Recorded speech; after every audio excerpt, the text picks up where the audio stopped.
Hello, my YouTube friends, and all the people that actually might end up watching this, which I don't know how many will, but hopefully a lot of you. Um, so I'm gonna do a deep dive into this next set of Star Wars Unlimited called A Lawless Time. And so in this set, if you haven't been playing the game, it is going to be a it's the first post rotation set. So there's a lot of cards that are going to be gone from the meta. Um, and so there's going to be a lot of holes and stuff that I'm guessing the designers were trying to fill, but they're also taking the game into kind of different directions too. So I haven't looked at any of these cards yet. I mean, I maybe saw a couple of them here and there, but I haven't really seen very much of what's going on. So this is a fresh take, but during this deep dive into this set, I'm gonna give you anybody out there who's playing the game, anybody who's interested in playing the game. I'm gonna give you a lot of really good tips about just TCGs in general, but also uh, gameplay tips and how to really do good in this game. I've been playing since the very beginning of this game, so it's 2 years now. I think it launched in March 2 years ago.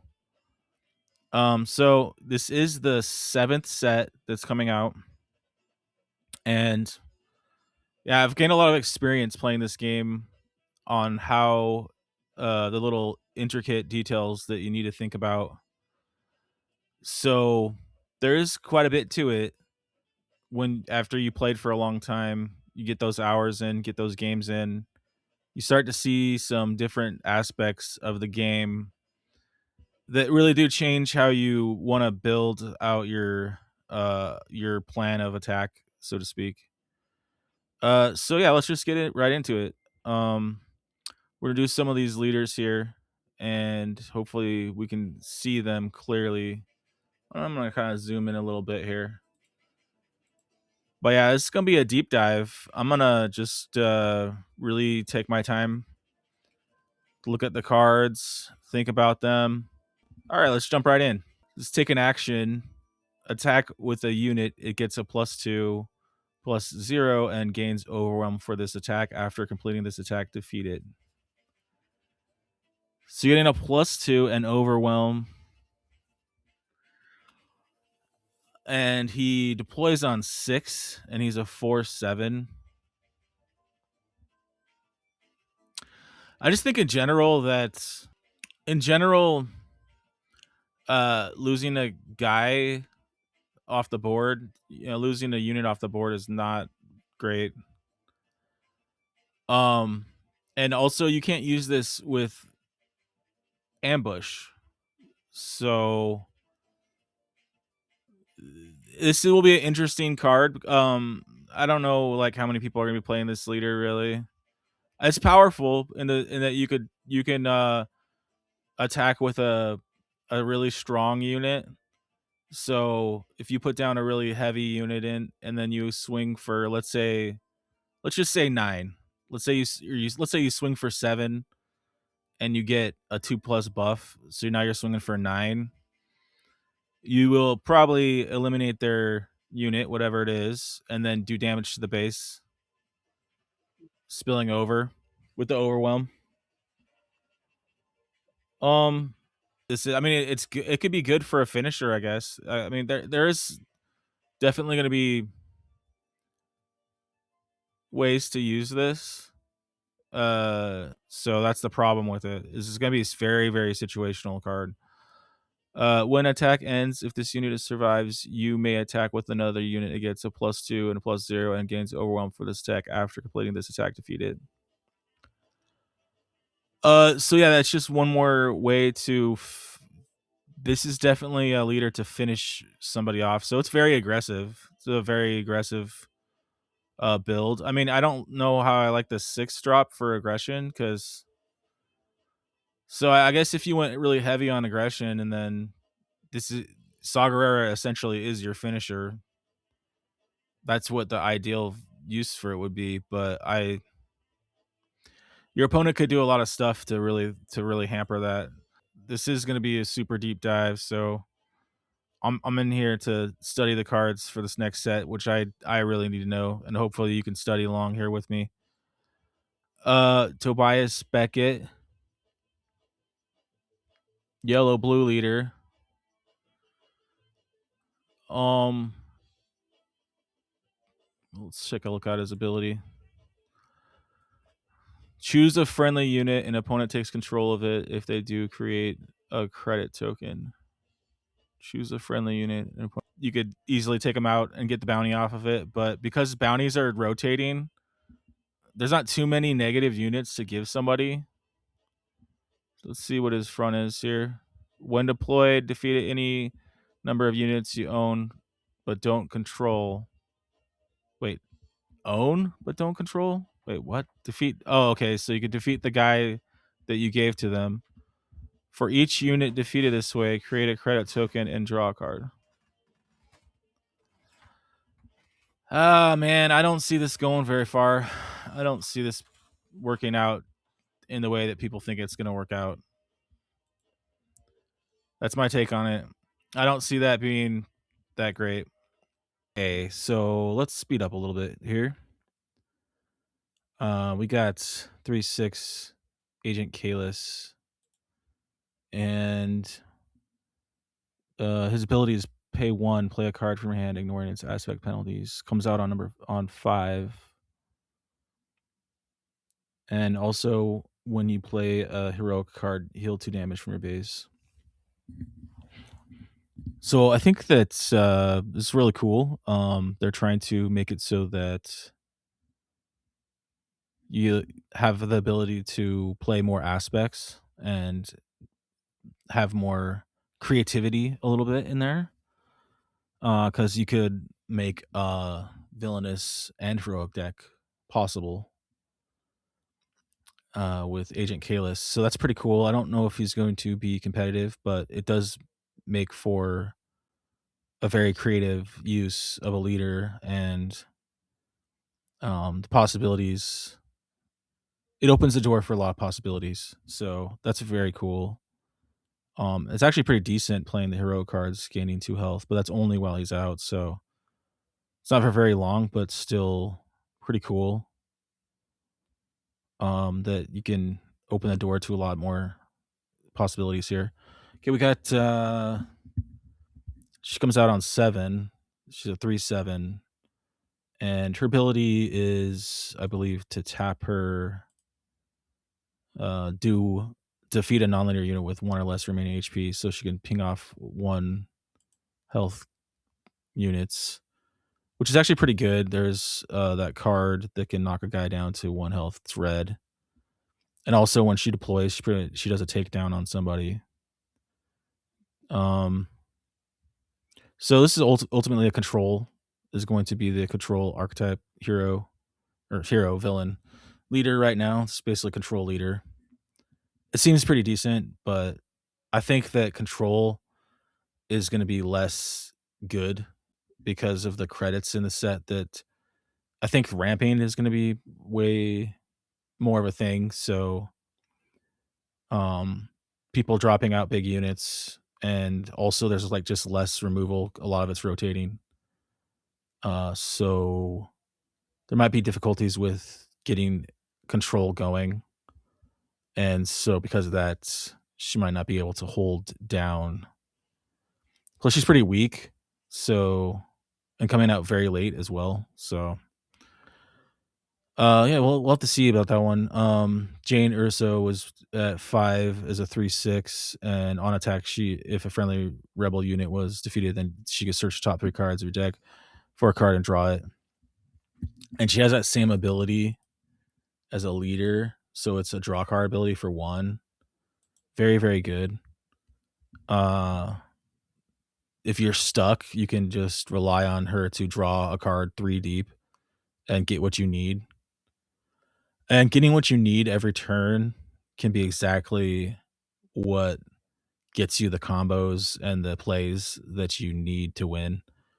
So I see her as being very strong, especially for limited and especially for unlimited. It's gonna be harder to build for because you have to go with rebels, but there's a lot of rebels, and I could see her being very good, just being able to draw so much. Next one up, we got the six cost leader for 4/7, and on attack, you may give an experience token to a unit. If you do, an opponent creates a credit token, and she also has the same ability over here. No cost, just straight up give an experience token. So ultimately, I think like Leia is probably better. You're not giving your opponent a credit.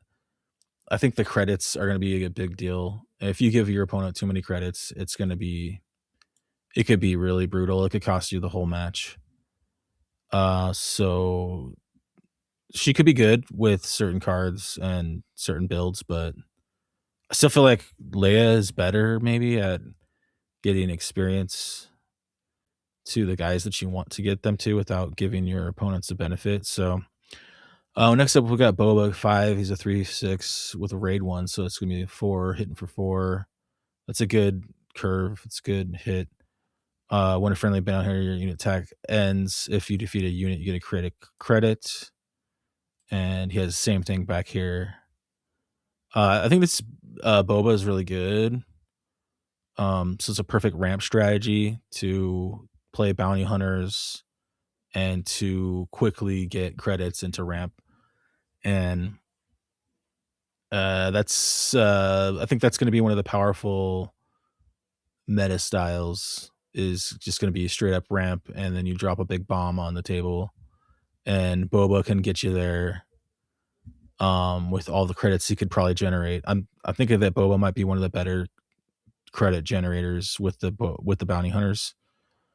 Another one of those would be Krennic, but he's going to come out later. He's a 4/9, and when deployed, another friendly unit deals damage equal to its power to an enemy unit. So you can do a removal, which is very nice. Getting that removal, and he's also has an ability to defeat a friendly unit, create a credit token. So kind of harkening back to Palpatine defeating your own unit. But this time you're getting resources. You could defeat, little units that aren't really that good. TIE fighters, I guess, would probably be good units to defeat. Getting credits off that is pretty good. So it's a pretty solid way. I think that's might be more reliable way to get credits than Boba, but you might not have the board state to sustain that. Um, yeah, I don't know. It seems good. I think Boba might edge out him though.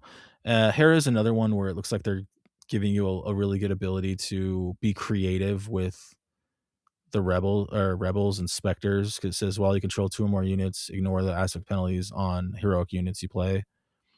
So you could be really creative and go into all sorts of aspects, which is very cool. You do have to hold down units. The Leia, the 2/2 Leia for 5, I don't think that this looks very good. Um, you could play a lot of different aspects, but then you're gonna be paying for it because she's not dual color. So you could maybe get 3 aspects out, and then she's gonna be a 5/5 for 5, which is just I don't know, it's not too great. And her ability is a 2, that paying 2 for that, it's just it's too much. I think it must be I don't know, I just don't see this working out. Just don't think that's a good leader. Darth Vader, I think, is pretty good. The only downside is that he is 7 to get out. It's a little bit later, but with and that might be a problem because if people are dropping bombs early because of the credits, he just might be too late to get out. But there are a lot of sentinels now, and there's a lot of ways to slow down your opponent, I guess. But also his abilities, on attack, discarding number of cards from your hand, deal damage to unit equal to the base, equal to number of cards discarded this way. So you can it's almost a finishing move. I mean, you don't it's not good to just drop your hand, but this late into the game, you might have a lot of cards, which is good. So his other ability, which doesn't seem to be useful throughout the match, is discard a card from your hand, deal 1 damage to a unit or base. It'd be good to finish off guys, but there are some discarding abilities in this set. But like Kylo, who doesn't want to have a big hand, some of those cards are rotating out. Dealing 2 damages, or was it just 1 damage? Yeah, it was okay, but I could see some cases where he might be a powerhouse leader. 6'8" is great stats, but might just be too late. And doing an aggressive negotiations and then into his attack ability and then discarding your cards, um, doubling his power could be the finisher that you need to win. So I like that. I think that's cool. I just it's gonna require a very particular build for this Darth Vader to work. So definitely not probably might be good and limited just to have a strong powerhouse leader, but we got Subwolbly coming out on 4, and he's a 2/5 with raid 1, so he's gonna hit the base for 3 on attack, discard a card from your deck, which is could be good. There can be stuff that you can play from your discard pile, so not too bad of a thing. I still feel like he's very weak though, and he'll be easily dealt with. Not gonna be dealing that much damage back to the to the opponent's units very much at all. So I don't think he's a big threat, and he'll be easily dealt with. We got Chewbacca coming out on 4 as well, which is very fast, taking the Sabine role here. 5/6 is very strong. On attack, you may defeat a friendly resource if you do deal 2 damage to a unit and create a credit token. So you have to actually destroy a resource. Um, and so it's pretty brutal, but if you get the jump on people with this, and if you can ramp, I guess, a little bit, if you can use credits to supplement this ability, can actually could actually work out decently well. Attack 1, defeat a friendly resource, deal 2 damage to a unit, create a credit. You have to actually pay for to deploy. Um, he does seem very strong at first, but like once he's dealt with, I don't see this being a very strong ability. It's gonna slow you down. So this is a very aggro deck. You just have to go straight up aggro, and if it doesn't work out, you're not gonna do too hot. So this is a very particular style of play that you'd have to go for. Um, Effie's Nest 5/3/7. When you use an on attack ability, may use that ability again. Use this ability only once each round. That's pretty cool, but it's very heavily dependent on the on attack abilities, and also heavily dependent on uh in this cost 2. It looks like it costs 2 to do double it over here, so it's very expensive ability, which is unfortunate.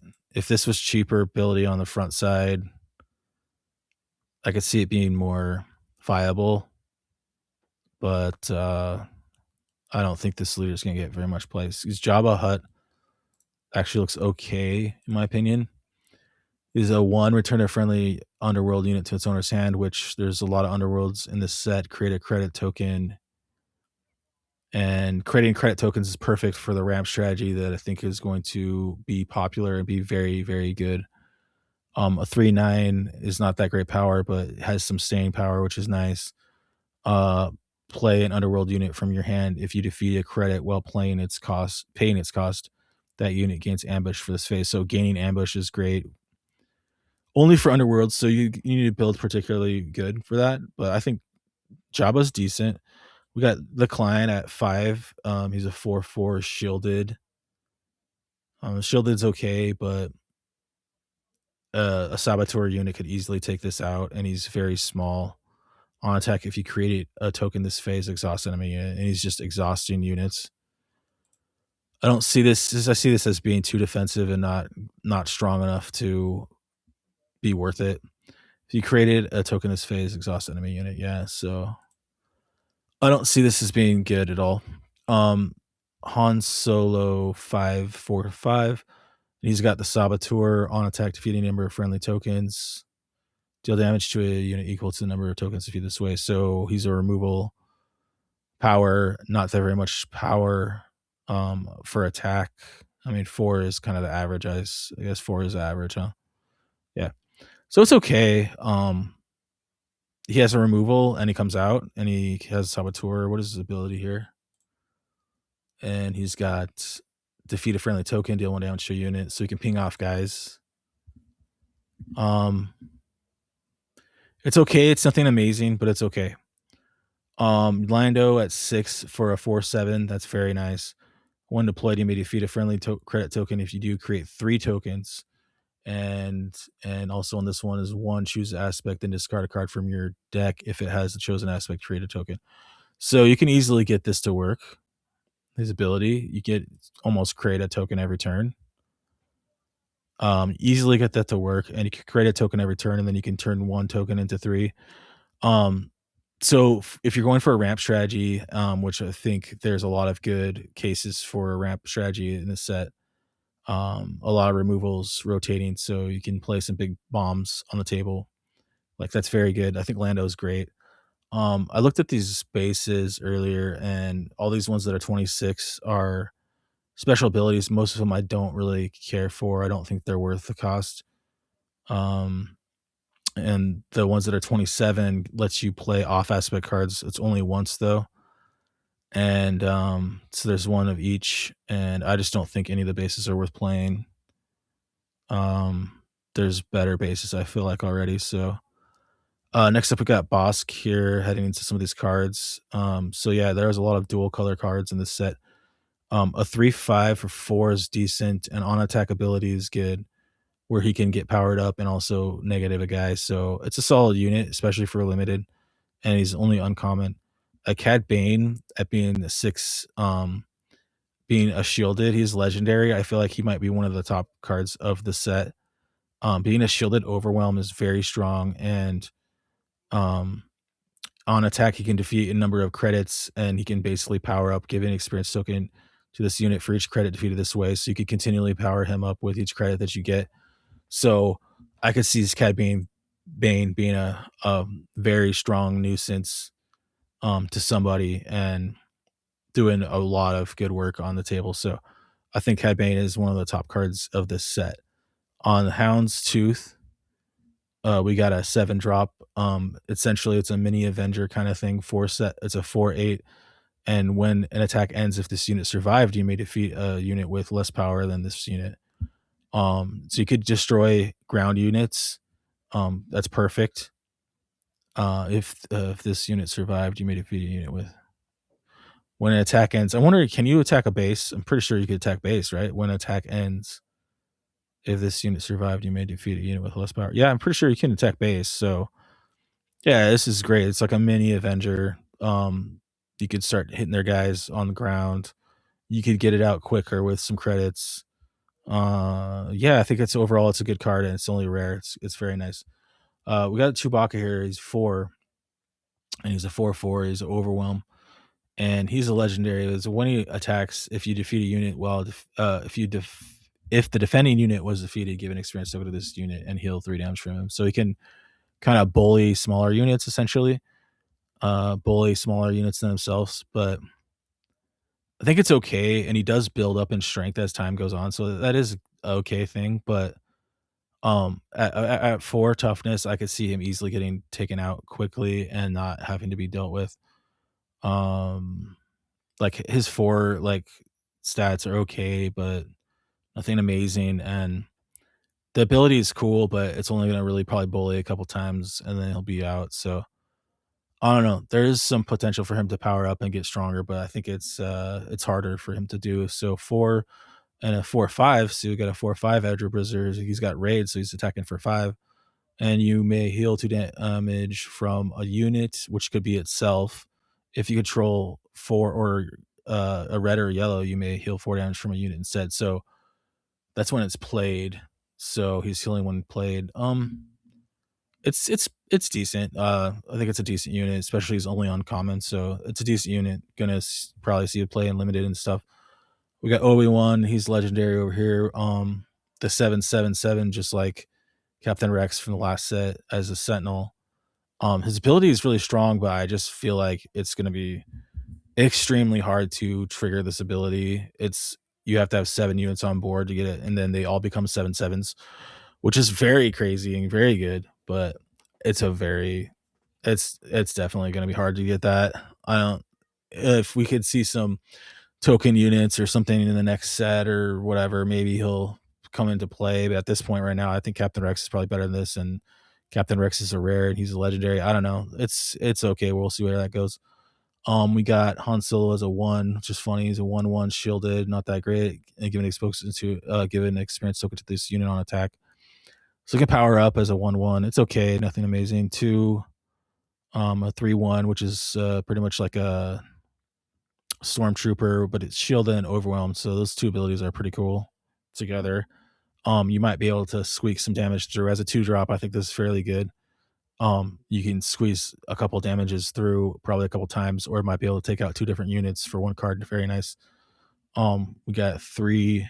It's a 2/1. Give a shield or an experience token to this unit. Then she deals damage equal to her power to an enemy grounded unit. So you can make it a 3/2, and she can hit for 3.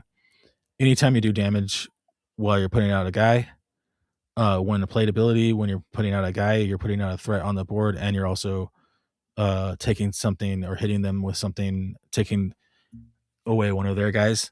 That's a good thing. So I think that she'll fit into a blue green build. She's also a bounty hunter, so that could work into Boba Fett's deck, and you could also immediately kill something to trigger Boba Fett's ability, getting the is it let me see, what was it again? He said that when a friendly unit's attack ends. So you has to attack. You can't kill with damage. So yeah, that doesn't work with that then. Okay, but we got this one, 5, 4, 6. When played, you may defeat a credit token. If you do, give an experience token to this unit and another friendly unit. I think the credit for 2 experience for 1 credit is a very good ability. So he would be a 5/7, and you can also buff another guy. I think it's a decent card for uncommon. Choose a friendly unit, gives +2 for this phase. It's kind of like overwhelming barrage. Then you may defeat a non-leader unit with power equal to or less than the chosen unit. So kind of like craving power, kind of mix between overwhelming barrage and craving power, which is kind of cool. There's not too much removal, and a lot of removal is rotating. So I think this card's good. Kind of a necessary removal card for uncommon. It's cool. We got a 4 cost 6/3. 6 is very good. Shielded, so you can get through maybe once.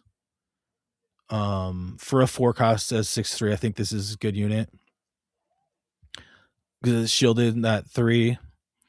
Now the thing with all these shielded units is you got to remember that the Saboteur can go right through them. So there's quite a bit of shielded units in this so far, but the Saboteur can tear through them, especially this. But yeah, anyways. Ready a unit, give a shield token to it. Straightforward 5. There's already other 5 costing ready units. We are losing some of those. So it's probably gonna fill a niche pretty good. We got legendary here. Defeat all units. For each enemy unit defeat this way, deal 1 damage to its controller's base. This is one of the cards I saw before. And it's another board wipe, which is good. I think it's a good board wipe, but it is very specific. You have to play the right aspects, or else you're gonna have to wait to play it quite a bit. I mean, it's good. For a board wipe, it's definitely good. Doing damage to their base, and um, people are gonna know if you're playing, those colors. They're gonna be watching out for it, maybe, but it's still powerful. Zeb, Sentinel 4/4. That's not too great, and you may deal 3 damage to a ground unit if you control a green or yellow. You could do 5. Anytime you do damage, and put out a unit is strong, and it also uses Sentinel, so he's blocking for you. So the Zeb's doing quite a bit with this. With a 5 drop, he's doing quite a bit. It's pretty good for uncommon. His stats of being 4/4 aren't that great though, but we got Chirrut 6/8/6. The 8 is very strong for a 6 drop. I think that's the highest, one of the highest um powered units for the cost. He has Saboteur, so you can get through, but if this unit completes damage to the base, you may heal 4 damage for another unit. Um, Seems extra strong for the cost. 7 drop 6/8 Sentinel. When one or more damage is healed from this unit, you may deal that much damage to a unit. So ideally, he would have damage on him. Then you heal when you attack. Oh, so you put this out, but then you put the Sentinel out. He takes damage. Then you can swing through and heal. It's cool that they work together, and they work pretty good. It is kind of interesting that they're kind of that way. Very specific colors, and you would have to play them back to back that way. And it's fairly, I mean, as a Sentinel, it's a big, really beefy Sentinel. He has to survive, but probably will. I think this is a good Sentinel. I mean, an 8 drop Sentinel is unusual. A lot of them are 7. So we got a 2/4. You may choose 2 players. If you do, each player draws a card. It's kind of like a Twin Suns card almost, but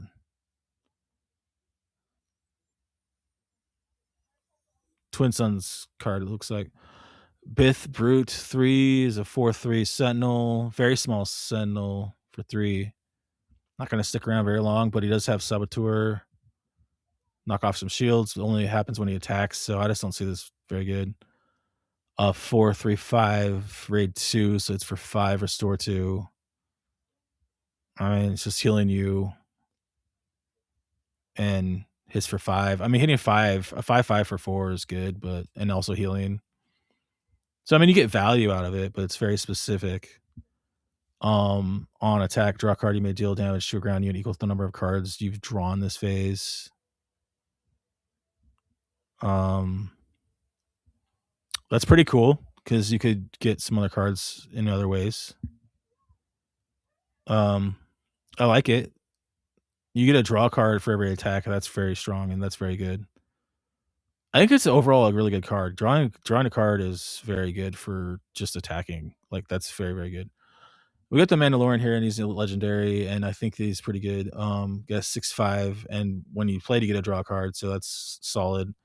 When you draw one or more cards, you get to give a shield token to this unit. So honestly, now that I'm looking at it, the Mandalorian, yeah, is very strong. Being able to pile those shields on is absolutely nasty.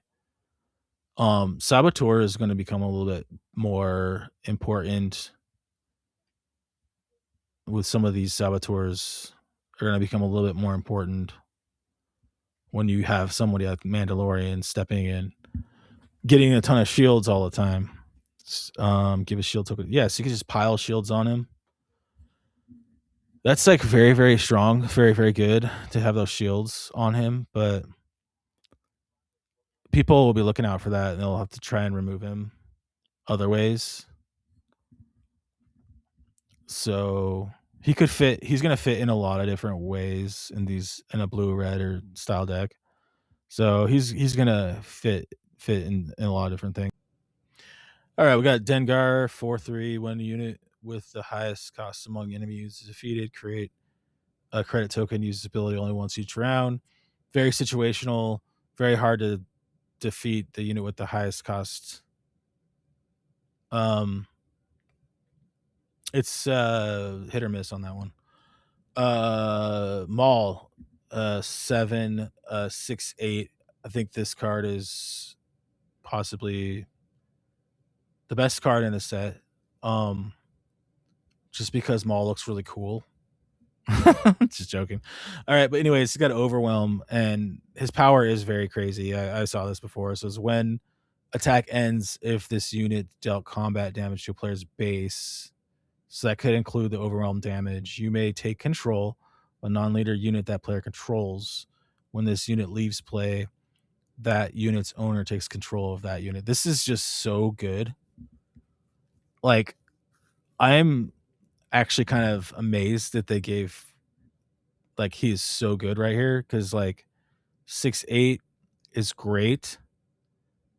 Um, you're gonna be able to get this out earlier with credits, and so when you drop this on the table, it's gonna be really annoying and difficult.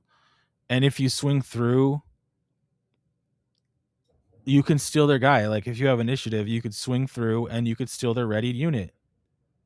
And stealing their readied unit and swinging on their own guy with their own unit, or using that readied unit to just hit them because you got to keep that unit. And then he gets this every turn. He can steal one of their guys. Dude, I don't know. I just think that this Maul is so good. Like,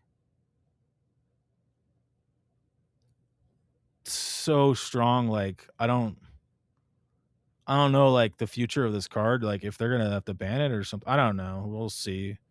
Maybe it's not as good as I think, but, like, I do think it's good. I think this might be the top card of the set, and it might be the highest value card of the set, so getting all these shields is great, but, like, if Maul can steal their any of their guys, you could steal their Mandalorian, you could steal their space units. You could steal space units from people. You could It's just so good. Like, be able to steal a guy every turn, and they don't go back until he dies, and you could just play another Maul. Like, this is a Maul is gonna be a force to reckon with. You're gonna have to get rid of him fast, or else your game is over. So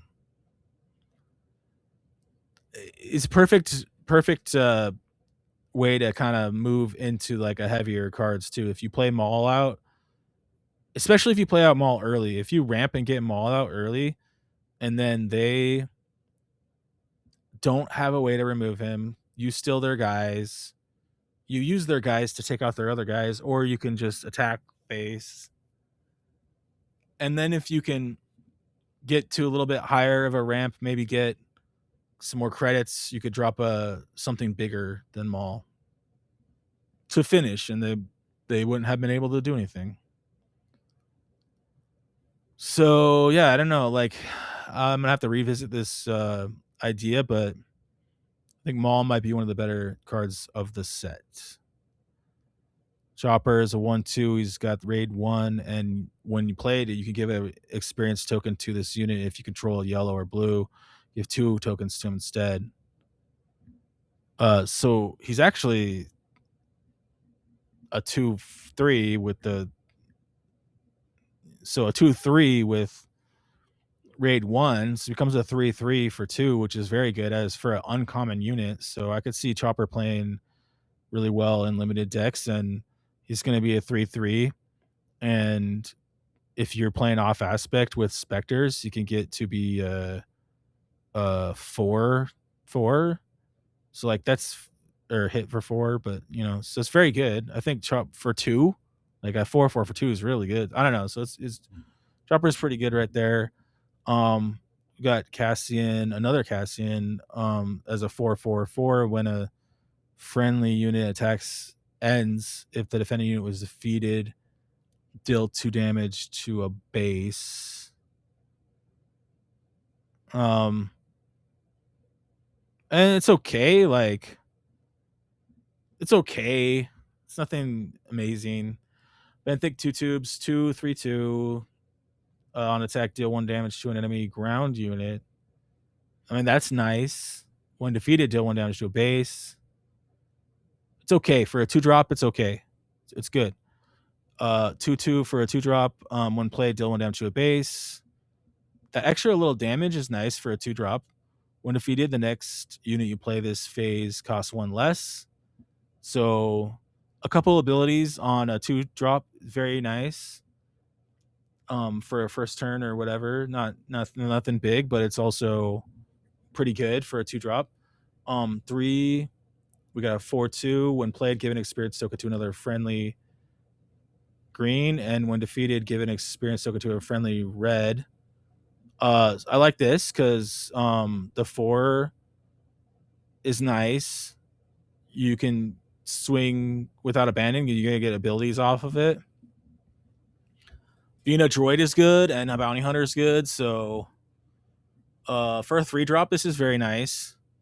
For 3/4 Sentinel Grit, a decent little bully on early drops, but I feel like 4 is a little pricey. There's better Sentinel units for 4, and I don't know if the Grit's even going to come into play with his life being only at 4. So overall, I don't think that's that great, but it's very situational, not that great. 3/3 for 5. When played, you may ready another bounty hunter unit. So you get a unit and you get the ability of readying something for 5, which other abilities only give you a ready for 5. So like that's not that bad. That's not too bad. It's not too bad, but it's not like amazing. 6. We got 6/6 on attack. If this unit is attacking a unit, you may give this unit +4 for this attack. If you do defeat those units, this unit after completing this attack. So you can power it up. So you can do a finishing hit with this on attack if this unit is attacking a unit. Oh, it's only if you're attacking a unit. Okay. So it could take out a bigger ship, I guess, but I mean it's okay. So like you could be swinging through, and then when somebody plays something bigger, you swing through to take out their bigger thing. So it could be okay. Nothing amazing, but it could be okay. This is like a weird legendary I saw. So L337/6. It's a 3/2, which is very weak. You do get to search the top 10 cards of your deck for any number of droid units with combined cost 5 or less and play each of them for free. So that's like a lot of.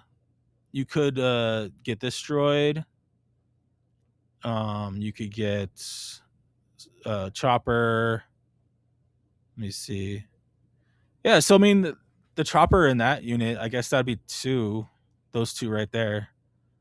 It's okay. Um, it's okay.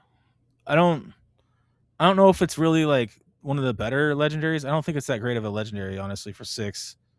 It's not putting that much of a threat on board, and you're putting this threat on board, but that you're putting other droids out. But like, I mean, you could put out maybe even get up to like 3 units on board, but also for 6, like in late game, like somebody could play like something to wipe it easy, like 3 damage to everything, and there goes all your droids.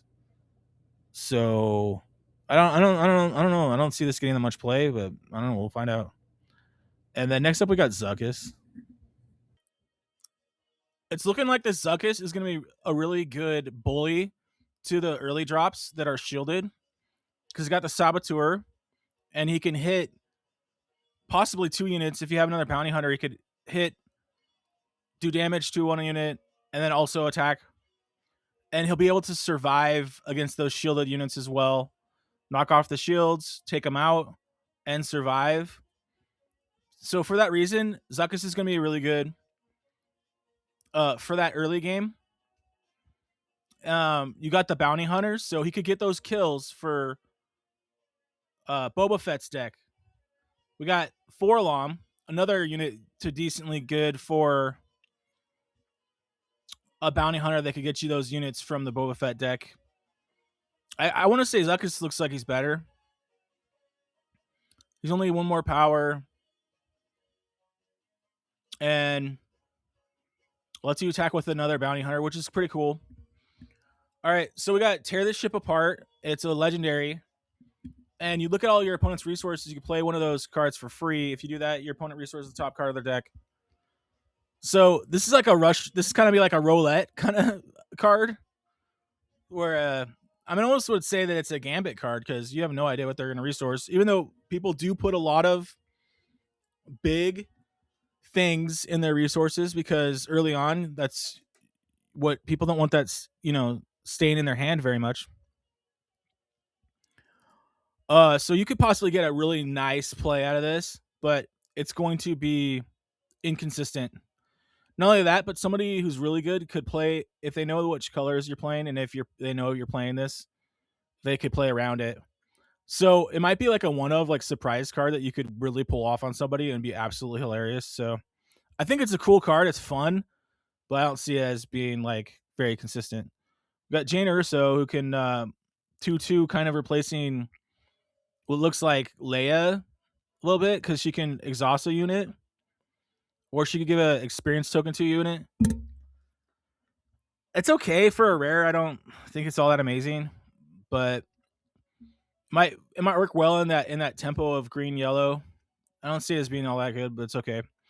Uh, she can give it to any unit, so you can even get to a space unit, which is nice. Millennium Falcon. So we got a new Millennium Falcon here. 2/5 is okay.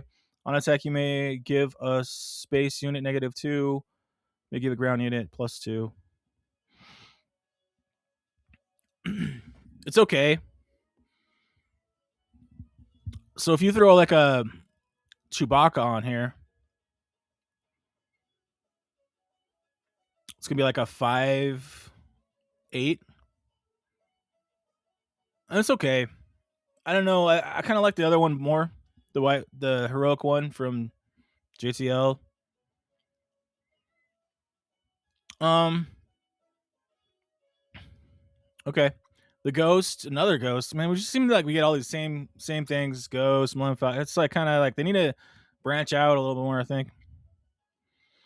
When played, you may give an experience token to end, a shield token to a unit. If you do control a blue or red, you may give an experience token and a shield token to each of up to 2 units instead.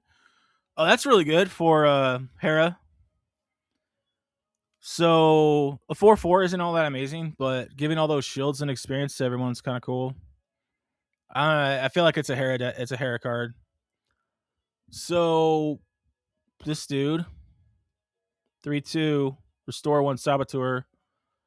Okay, another bully to take out shielded units, but he's gonna die. But he has a 1-drop, which is decent, or first turn drop.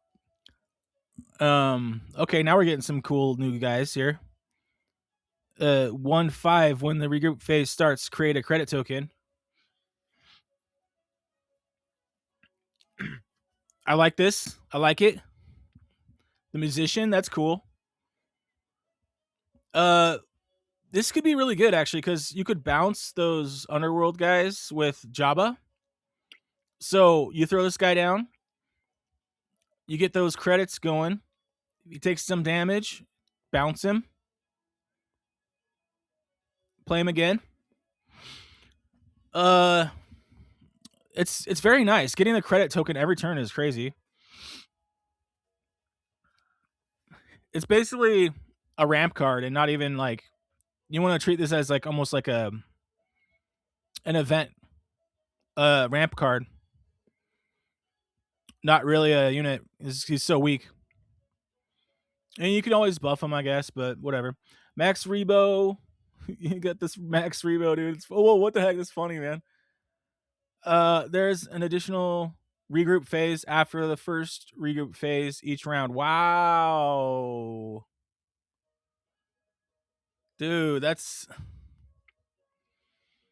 they really went out. He's a legendary. That's crazy, man. They really, really wanted you to play these together and get 2 credits a turn. That's insane, man.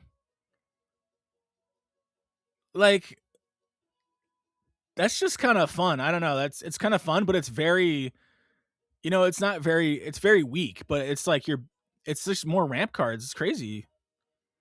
So yeah, I mean, I think that ramp is going to be huge in this set, and playing some big bombs is going to be massively huge in this set. So these might get more play than we think. Yeah, they do look like on the surface. These might get a lot of play actually. Because if you go with dropping this dude, and then next you get 1 extra credit, and then the next turn you're dropping this dude, and you're getting 2 credits, like that's like the next turn after that, you can just drop a huge bomb. I don't know. It's pretty cool. Very situational though. Patient hunter. When the regroup phase starts, you may give an experience token to a non-leader unit. If you do, that unit can't ready during this regroup phase. So this double regroup phase is going to make some interesting cards do some crazy things. Possibly. Like this guy getting 2 experience now. It's kind of cool. Maz, when attack ends, if this unit survives, search the top 5 cards of your deck for Underworld. Play it, costs 4 less, enters play ready. At the start of the rear phase, it goes bye-bye. Legendary. I don't know. It's okay, but she'll get easily taken out. Integration droid. When played, exhaust an enemy unit. If you do, and that unit costs 3 or less, its controller discards a card from their hand.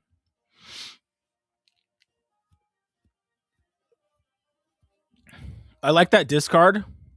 As a 3/1, it's good. The when played ability is great.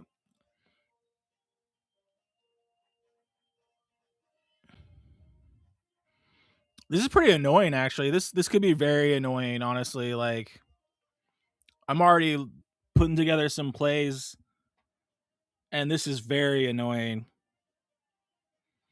Actually, this might be one of the honestly, this card right here might be one of the better cards in the set. People don't understand how annoying this is going to be. You could throw this down, exhaust their guy, make them discard a card. Then you could bounce this and then play it again. And you get 3 of these. You could just keep playing one of these every turn for 2. And you could be exhausting their units and discarding their hand.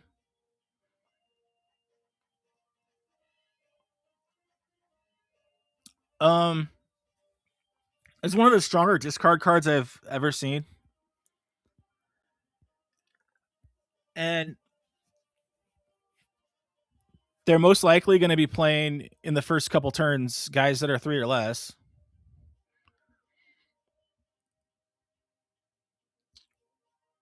This is a brutal card that eventually they could stop you, but it's still very annoying to deal with. I think that's going to be a thing. When played, if you discarded a card from your hand or deck this phase, which Darth Vader does, give a shield token to this unit. On attack, you may deal 1 damage to a space unit and exhaust it. So it's, it's an okay ship, okay size ship with a decent ability that plays off of Darth Vader. Don't see much more for that. Okay, we got an upgrade here. When the regroup phase starts, deal 2 damage to your base.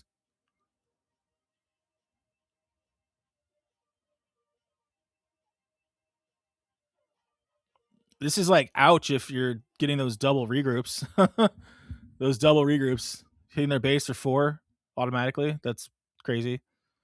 In fact, you could make an interesting deck where you put these on their guys and poison their guys, and then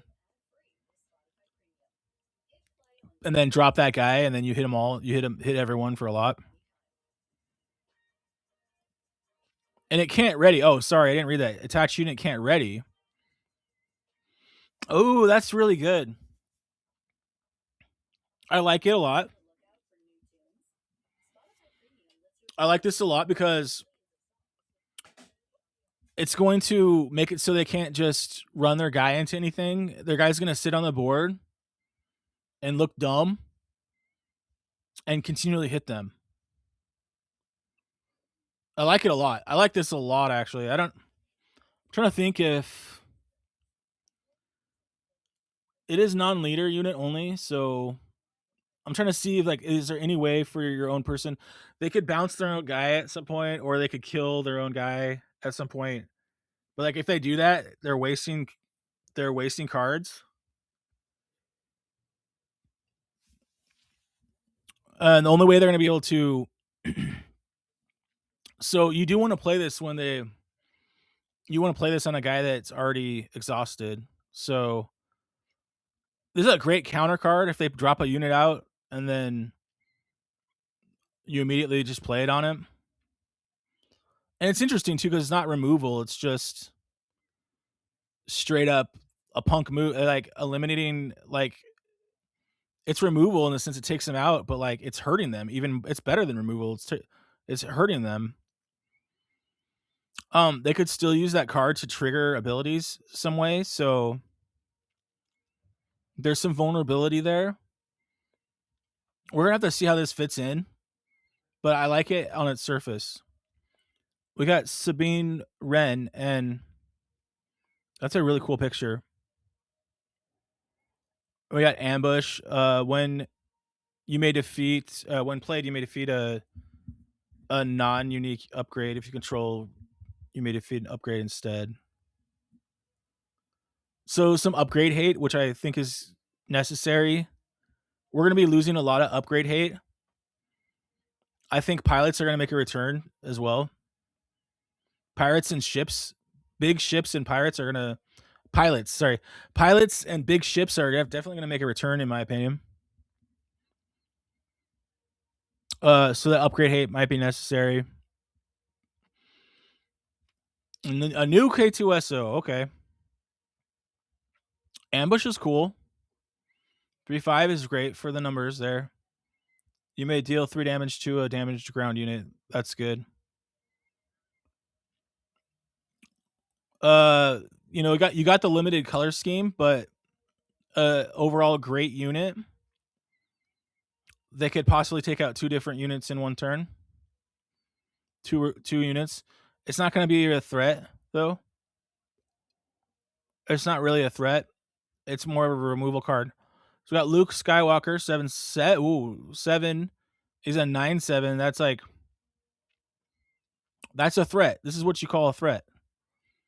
When played, an opponent chooses one. They create a credit token, and you get to ready this unit, which you would not want. Or you may deal 5 damage to the unit. Ouch.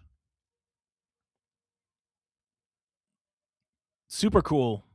So this is a Luke that's aggressive and cunning, which totally fits this Luke. And is absolutely brutal. Another removal Luke. It's gonna have value because it is legendary, and the last Luke is rotating, and so now this Luke, man, it's gonna be a beast of a card. Yeah, I know I put this card up there with Maul for sure. It's only 7. Like as a 7 drop, that's so good. You have the situational colors, but like nobody's gonna want to give you a credit like to ready it. Like I guess if you play this and then they ready it, you could play something to exhaust him, um, or kill him. So I think people will take that credit probably more than you think to ready him.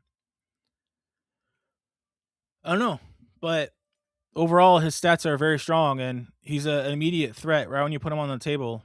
Possibly getting in the fact that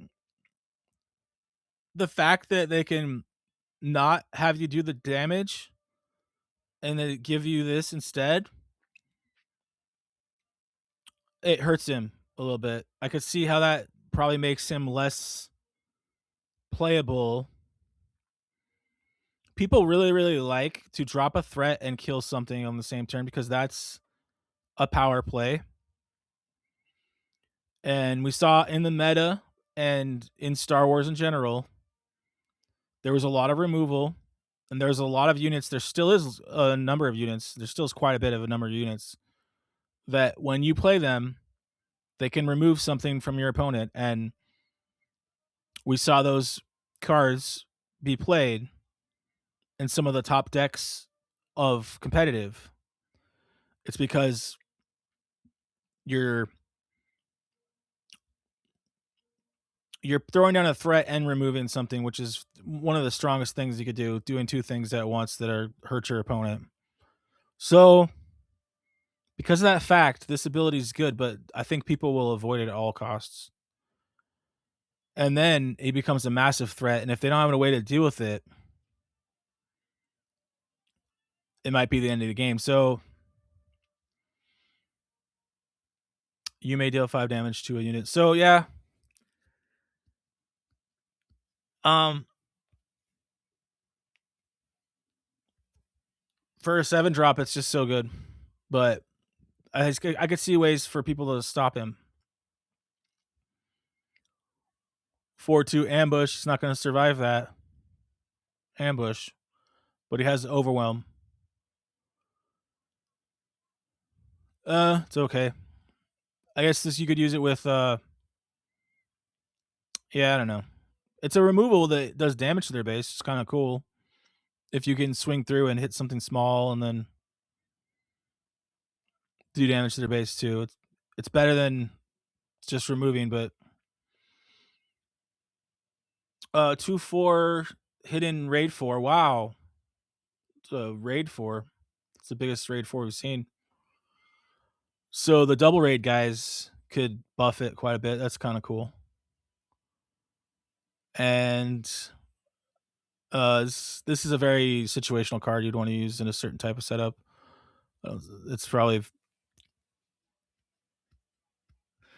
6 damage for a 4 drop is very powerful. They'll easily want to swing at him, take him out. So if they have anything on board, you might get one swing through. But Broken Horn, when played, if you have fewer cards in your hand than an opponent, draw a card. If you control fewer resources than an opponent, resources top card of your deck. Interesting. Situational card. Another one of this guy. He's Ambush Overwhelm 8, 7/7. That's Ambush Overwhelm is brutal. Yeah, Ambush Overwhelm is really brutal. And 7/7 is great. Action, discard 2 cards from your hand. Turn this unit to your hand from play. Okay, so you can save himself, but you have to discard 2 cards. That might be enough to secure victory for yourself.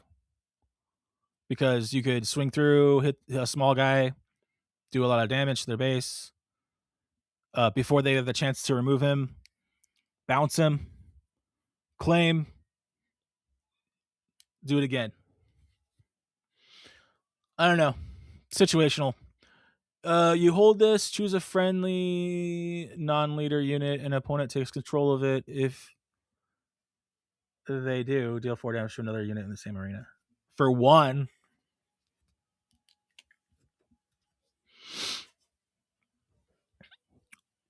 So you can give him a little guy and then blow something up. It's kind of cool. For a 1, it's interesting, I guess. The Stranger. Oh, that's cool.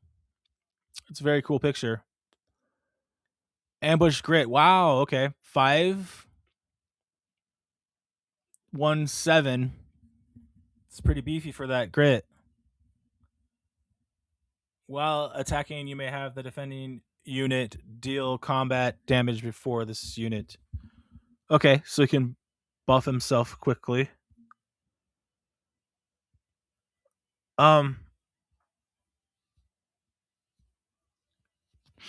It's pretty good. I mean, I think Ambush is very good because yeah, overall I like it because you can attack favorably.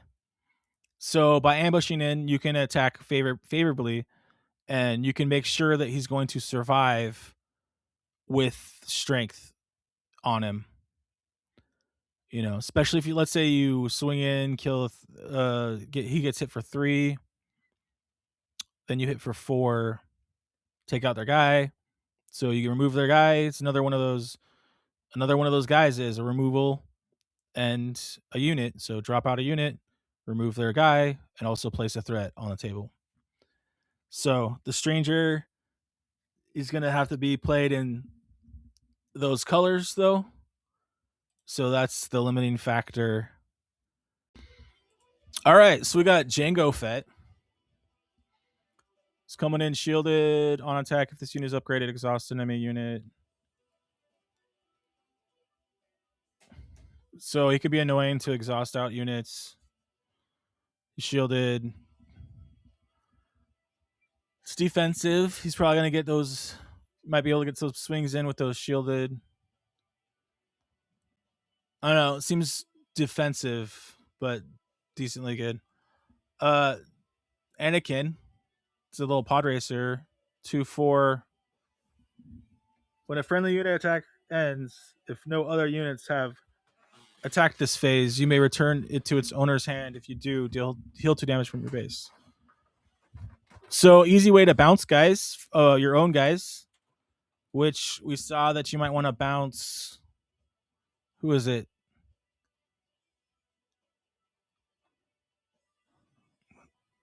What was the guy that we're looking at to bounce? This one. You could bounce that one to save it, play it again, or what was that 2-drop? It was the 2-drop. You could easily bounce. Oh man. Yeah, there was a card that was good to bounce. Oh, this, but it's dark. It's dark side. This doesn't work. All right, Kanan. Another restore Kanan.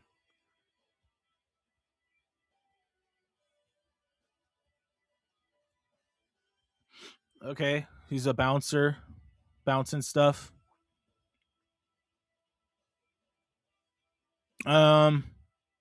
It's mediocre. 3/3 restore 1. For a 2-drop, this is fun. It's good. It's a 3 for a 2-drop. That's good. And restore 1 is nice. Val as a 2-drop, 2/4 when played, give a shield token to another friendly unit. That's good. When defeated, give a shield token to an enemy unit. Okay. I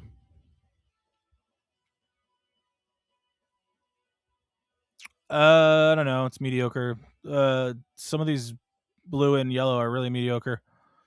2/4 Sentinel. When played, you may have an opponent take control of this unit. If you do, create 2 credit tokens. That's cool. But why would you want to give that control to them?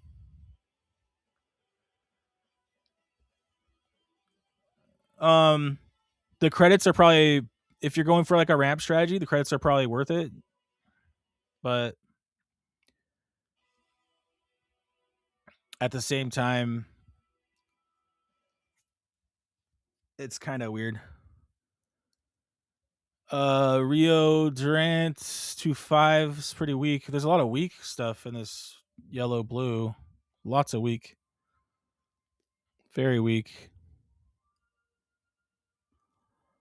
You may return a non-leader unit that costs 3 or less to its owner's hand. Then the owner may play it for free against shielded for this phase.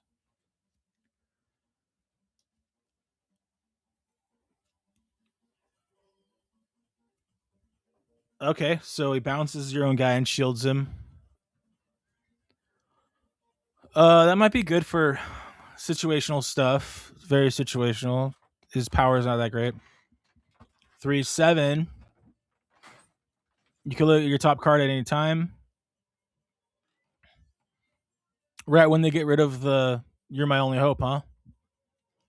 Play the top card of your deck. Use this ability only once each round.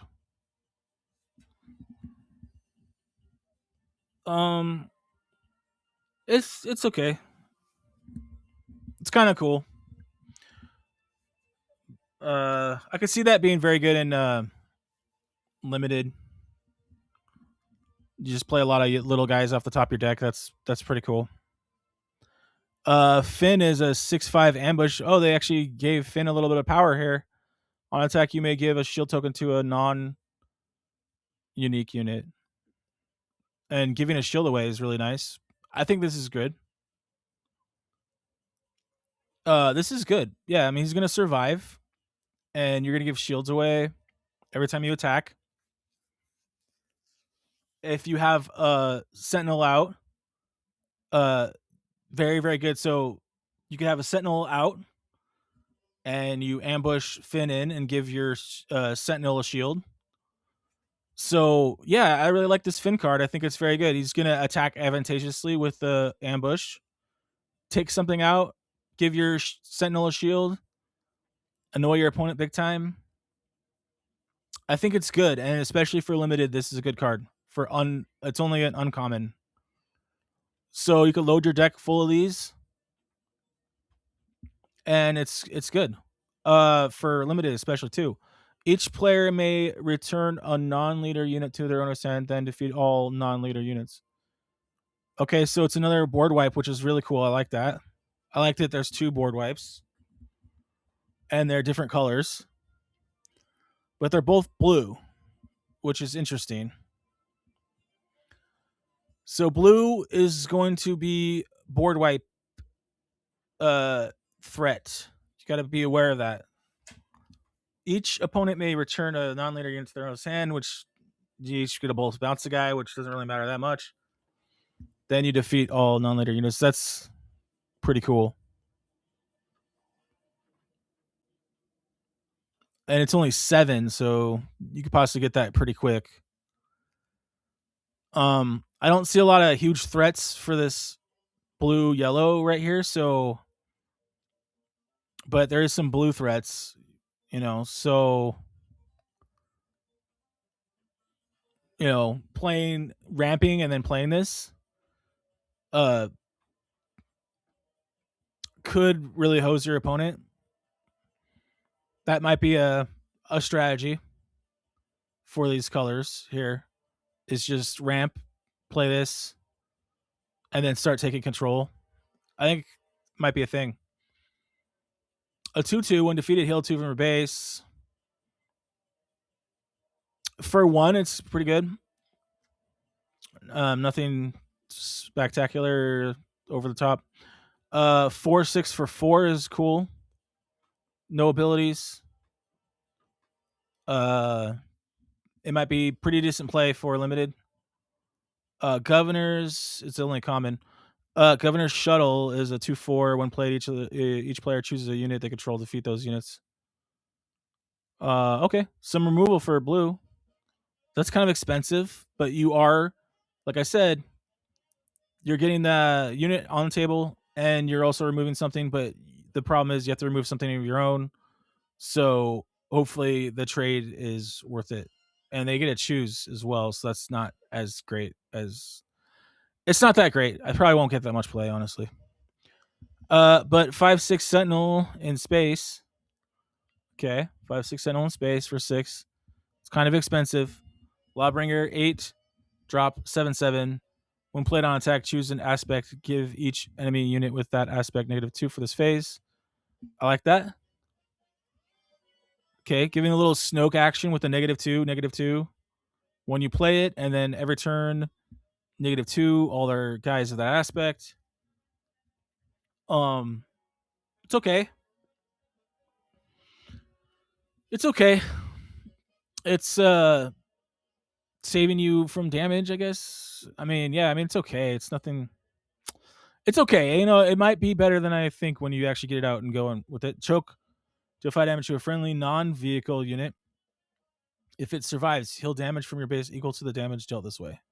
So you heal up to 5. I don't know. This card's weird. Just healing 5 isn't really necessary if you. I mean, it's okay. It might be annoying, honestly. That actually might be kind of annoying to heal all the time, but healing 5 for a 1-drop is pretty nasty. I mean, it's okay. It's nothing big. Just defeat an enemy non-leader unit. Its controllers resources it from its owner's discard pile. So you get to kill anything for 4, defeat an enemy non-leader unit. Like, you're getting them ramp, which I feel like is a very dangerous situation in this set. Giving them ramp is very much a dangerous move to do, but killing the unit's cool. It's kind of a dangerous card. I don't know if it's I don't know if this is good. I'd rather do other removal than this. Uh, Bodhi Rook 2/4 on attack. You may give a friendly rebel unit Sentinel for this phase. Nothing special. He's a 2/4 for 2 is decent. You could also give this to himself. I don't know. It's nothing special. It's okay. 3/5. When this unit is upgraded, she gains Sentinel. Okay, so it's just a 3/5 on table for 3, which isn't that amazing without the upgrade. So, Defiant Scrappers. When played, you may defeat an enemy credit token. So that's really good because you can stall their ramp. 3/4. I like it. I think it's good, and it could work good for that leader that gives away credits, but that means you're like pigeonholing yourself into like having to play stuff that gets rid of credits because you're giving them credits. So this would work better in something where you're just taking away their credits that they're making that they're depending on to ramp. So yeah, this is overall is it's good. Especially in this set with the credits, it's very good. Um, it's gonna hurt them quite a bit if that's their strategy is to ramp. Which I think a lot of people are going to be doing. Swoop Bike Marauder. On attack, you draw a card. That's very cool. Just being able to just draw a card and attack. That's good. Nothing amazing with the stats. Nothing amazing with anything else with the cost. But the to be able to draw is good over and over. To be able to do that, that's good. Lando Sentinel 4/5 is not that strong. He's going to get taken out while this unit is defending the attacker gets -1. I mean, it's okay. It's not that great. I'm sure it's probably still better with the Force Sentinel. Tentative something, restore 2, 5/8. When played, if a friendly unit was defeated this phase, heal 4 from your base. Some more healing and restore. Restore 2 in space is cool because they could have a hard time getting rid of this if they don't have removal. So it's pretty expensive though. But if you get this out early, could stabilize 8 drop. That's really big. 6/6. This unit costs 1 less play for each friendly damage unit. Oh, cool. I don't in this game you don't have very many units sometimes, but I mean you might have 3, 4 sometimes. So this is a situational card that could be good. I don't know, it could be bad. Nothing super amazing. It's common. Attached unit gains Underworld tray when played. If attached unit is Leia, we're gonna give a shield token to the friendly unit. That's cool. Well, this would be good in Leia leader deck. A Leia unit deck or leader deck from the last set. This is great for the Leia leader. Being able to give her a shield and just a +2 buff, like that's cool. It's really good for Leia. Nobody else really. 1/3 when a friendly unit attacks. If there's no units that attack this phase, heal 2 damage from your base. So it's kind of like restore 2, but not as consistent. That's kind of lame. So whatever. When played, you may pay 1. If you do, give a shield token to a unit. Yeah, whatever. 2/1 Sentinel, a cheap Sentinel in space. This card again from Shadows. We got this 2/3. When defeated, each player creates a credit token. I don't want to. You do not want to give your opponent credits unless you're destroying them or something. Yeah, it's hard. So 3, 2/4 enemy credits lose all abilities. That's funny, dude. That's funny, but this guy's he'll be easily taken out. He's a 4-drop. Target. They'll just go after him. But that could hose somebody for a couple turns. 2/1 Sentinel shielded. So it's kind of like Village Protectors, but it's only 2-1. With all of the Saboteur guys that we've seen, this is pretty bad. Because you're gonna throw it out and they could just blow them up easy. Saboteur right through, bang, kill the shield. So yeah, I don't think that's a good sentinel. It's a for 3. Nah, it's bad. When a friendly unit is defeated, look at the top 2 cards of your deck, put any number of them at the bottom of your deck, and the rest on top of any order 3/3, and um, lets you scry or kind of look at the top of your deck, search for cards. It's not that great. It's just I don't know. It's mediocre. It's not really that big of a deal. It can help you get what you need. 4 3/5 restore 2. He's got good numbers, pretty good numbers. So 3/5, but the 4 is a little higher. But restore 2 is nice. It is a bounty hunter, so it fits into the bounty hunter decks. Situation. I don't know, situational card that you might want to look into. Kanto Bright 5/3/5 Sentinel on defense. Create a credit. Oh, that's cool. I like this. Lets you ramp while you have a Sentinel out, and the Sentinel's not the worst Sentinel ever, and it could take a couple hits and hit back decently well. So I like this. It's a cool ramp card. But it's a cool ramp card, but it probably will be taken out at 5. So if you could get this out with a credit or a little bit earlier, it might pay for itself and then get you some others, get you something else. So I like it. We'll have to see how many bounce cards there are because bounce just really hurts Sentinel bad. So we got shielded hauler 4/5 shielded. Um, and it is it looks like a limited card kind of common. It's okay. I mean, having a shielded card for 4 is good. It's okay. I mean, for 5 is have 4 attack. It's okay. 4/6 grit is it's all right. Nothing amazing. Um, it has potential to do a big hit on them, and you get out pretty early. So I can see it working in limited decently well. Industrious team 4/7 when played, you may defeat another unit with 4 or less remaining health, almost a takedown. So, but it costs 8. That's very expensive. It's a removal and a threat, but not really that big of a threat. So I don't see this getting that much play. Maybe it fits somewhere in some deck. Oh, look at the top card of your deck. You may put it on the bottom of your deck. Eh. I don't see the reason for that card at all. The top of your deck, you may put it at the bottom of your deck. Yeah, whatever. It's not that great. Attach unit gains, action, choose an undamaged non-leader ground unit. Its printed HP is considered to be 1 for this phase. Okay, so you could kill it with that bounty hunter. Oh, okay. So you can keep doing it because it's an action, and then you can keep killing their guys. I think it's good in that with that leader probably. Kill switch when played. Exhaust attached unit. Kill something for -1, or you could just exhaust it. I don't know. It's mediocre. Not, it's a common card. Attached to a non-leader unit, attach unit gains grit. Okay, so another way to give a guy grit.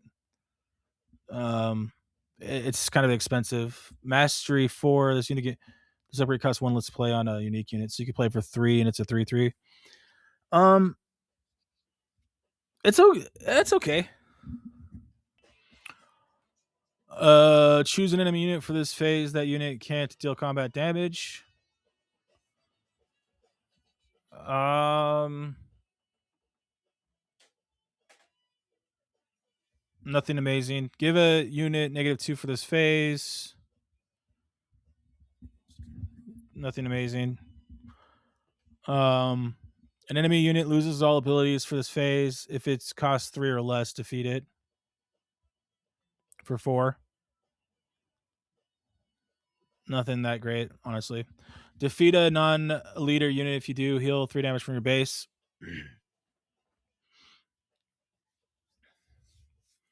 Some expensive removal. The healing is nice, but it feels more like a late game removal. Bib Fortuna, 3/2. When played, if you control another underworld unit, create a credit token. It's great for the ramp. Um, turn 1, not cool because you want to have that underworld unit. So I don't know. It's okay. Kind of is a weird because you need to have that underworld unit in there. Ambush 2/3 is decent. You can take out something small, and it can stay alive for 2 costs. It's decent. Syndicate Spice Runner. When played, shop 3 cards for underworld. Reveal it. Draw it. Drawing a card off of a 2-drop is pretty cool. You just search down 3 is okay. Nothing amazing. Ruthless Duo 3/5. When played, if you control another black unit, you may deal 2 damage to a ground unit, which you most likely will have another unit. So pretty cool. When played ability. It's another bounty hunter. It's okay. Undercity. It's decent. Undercity hitting hunting team. When played, search the top 5 cards of your deck for bounty hunter. Reveal it. Draw it. Okay. So another draw card. So these obviously fit well with Boba Fett, and it looks like a lot of the bounty hunters are drawing cards, which is really cool. So it keeps you flowing, keeps you drawing cards, but their power is not like anything amazing. It's like decent, but not amazing. But the ability to draw cards cool. We got 5/4/5 friendly leader gets +2/+2. People might like this a lot actually because depending on the leader, you want your leader to stick with the power that's out. Playing this on a leader turn, so flip your leader, play this guy, or you have this guy on the table and then you just play your leader out. Either way, they're getting +2/+2. Very nice. So let's say this guy's already out. You flip your leader. Your leader is now +2/+2. It's pretty good. And if you're playing this in Twin Suns, that's really good. He probably won't stick around very long, but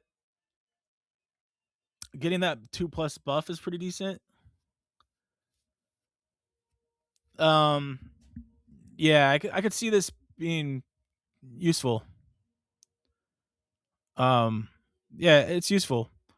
Intimidator, that's cool. 11 drop. See, these are the kind of big drops that I was saying that like we're building up to. There's going to be these huge big bombs. When played, return any number of friendly resources to the owner's hand. For each resource returned this way, create a credit token. Not what I expected for a big drop. So that's pretty nasty though, because you could combo this, 2-card combo this. So play a bunch of credits, you play this out early, then you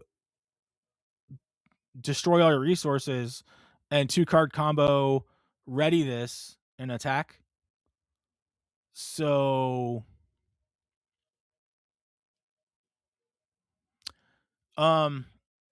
it's a legendary and I see this card going somewhere. It's gonna have to fit the right build strategy. And also, yeah, ramp strategy. So it's up in the area. This needs testing, but like this could be a massive finisher. So yeah, I can see this card is pretty nasty because you get almost double the amount of resources. So if you ramp up, play it. So you got to make sure that you play this, that you're in full control. So you would want to play that when you're in full control, or taken the initiative or something. So if you do that and you're in control, you could possibly play it and ready it, and or play like a, you know, something else like a turbo laser salvo, or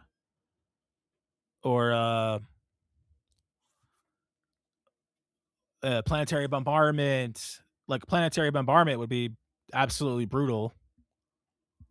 So if you did this, played this, and then played planetary bombardment, and you hit them for 12, and then you hit them for 11, or and then you have this on the board. I don't know. There's a lot of possibilities with this card right here. So I think that this card is a finisher. It's gonna finish some games. It's gonna finish some games. It's gonna be a big ship to finish some games for sure. Attached unit gains when defeated. An opponent creates credit tokens equal to the student's cost. Attached unit gains when defeated. An opponent creates credit tokens equal to this unit's cost. Um. Well, there you go. That's a very nice. A very very nice for a removal deck. So you could throw this on a guy and then remove them, and you're getting tons of credits. This is a way to create a lot of credits really fast. Let's say you throw this on a guy, then you remove him, you get like 5 credits off of that. You know, use all those credits, put out the Intimidator, burn all your resources, play another card, you win. But the problem with this is upgrade removal. So upgrade hate is good, but like I don't see very many upgrade hate cards right now. There's like one from last set, and there's another one from the set before that. And so we've got like 3 or 4 upgrade hate cards. A lot of the bounce cards are gone. And so something is not going to get bounced. And then you got not that much upgrade hate, and most of the upgrade hate's red only. So I don't know. It's very situational. It could be cool, and it could be a really cool combo to pull off. But I don't know. It's interesting. Scarif Lieutenant. When defeated, give an experience token to a rebel unit. Just kind of is a common card. 2/4 for 2 is common card. Wookiee. We got a 2-drop 2/2. Okay, when played, you may play a heroic card and give an experience token to it from your hand. A double drop out something with an experience token. There's probably going to be some kind of really quick tempo combos with like Chewbacca and Phantom, trying to take the place of Sabine, but I don't know. It's I don't see it. I don't see this being super amazing even for a rare card.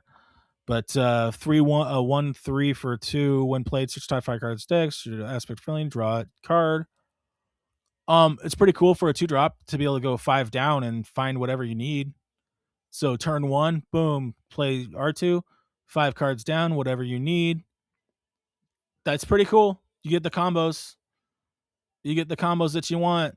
So that could be everything that you need for that first turn. So I think this R2 is pretty good. To be able to get whatever you need for the first couple turns is very cool. Nothing amazing, but like good. 4/4 for 3. Okay, just a straight up 4/4 for 3, which is actually there was a 4/4 for 3 in the green black Kylo Ren, the Knights of Ren, I think. So now there's another one. When play giving spirits, so get a unit for each different aspects among the units you control. So this is good with Hera, it looks like. So it's a really crappy unit unless you play with that strategy. And I don't see it being super great unless you're playing with all the sorts of aspects. 'Cause that's like only going to be a 4/4. But we do got this Smugglers 4/5 ambush, was decent when played. You may pay 1 if you do this unit gets +1 for this phase when played. Oh, it's just when you played? That's not that good. I mean, okay, because you're ambushing, so you might need extra damage in there. It could take out most spaceships. It could take out most spaceships, so it's pretty good, but I think Blue Leader is still better because it's like a permanent buff. We got the Ray 99. That's really cool. Opponents can't take control of this unit. Oh, that's awesome. That's really cool, especially with the Maul right now. This unit can't be defeated by enemy card abilities. Okay, so it can't get wiped or anything either. This unit can't be defeated by enemy card abilities. Yeah, so it can't be wiped. So why not just ramp up as fast as you can, drop Ray out, and then drop out this. Each player. Oh, it's green though. That's the thing. Um, her power is really amazing. I mean, that's really really good. So she's gonna be a bomb that you can drop, for a victory. I mean, it's gonna stick for probably a couple turns, and if you get 2 swings, they're pretty much dead. I think it's cool, but I don't know. We'll have to wait and see. I like it. I like it. I don't think it's gonna be a super valuable rare legendary either, because people are just underestimate it. Maybe it will be like $5 or more. I don't know. We got attached unit gains rebel trait. Each other friendly rebel unit gains +2/+2. What? No way. Really? Whoa, man, they got a lot of rebel buffs now, dude. It's a really it's for a 5 cost, that's like expensive, but like giving everything a +2 is pretty crazy. For 5, like getting everything a +2 is kind of crazy. Each other friendly rebel unit gets +2. That's crazy, dude. You could throw it on a non-rebel unit, and then they get rebel too, and then you might have other buffs that buff rebels. Yeah, I mean, a rebel deck is going to be a thing, but I don't know how well it's going to go. 5 is very expensive, and they could just upgrade hate that thing, destroy it, and then that whole strategy's toasted. Okay, when played, another friendly unit gets +1 for this phase. People really like that BD1 that gives the +1/+0 and it stays. So this +1 on play when played isn't that amazing. But you could bounce it. For 1, you could bounce him. So you put him down and then you buff and then you bounce and then you put him down, you buff, bounce. He's Underworld and Bounty Hunter, so it works perfect for the Jabba the Hutt deck. So like yeah, this is great for that. Uh so it'd be great for the Jabba the Hutt plays for playing 1. Actually fits right perfect with Jabba the Hutt. On attack, you may give an experience token to another non-leader unit that shares a trait with the friendly leader. Okay. On attack, you may give an experience token. So he's only hitting for 1, but he does buff stuff. I think it's cool. For a cheap C3PO, I think it's pretty cool, and for a droid, it's cool. Nothing amazing. 2, 3, restore 1. Okay, kind of what you expect. Also, droid bounty hunter. That's cool. Rebel trooper 2, 3, raid 1. So it's a 3/3 for 1 or for 2.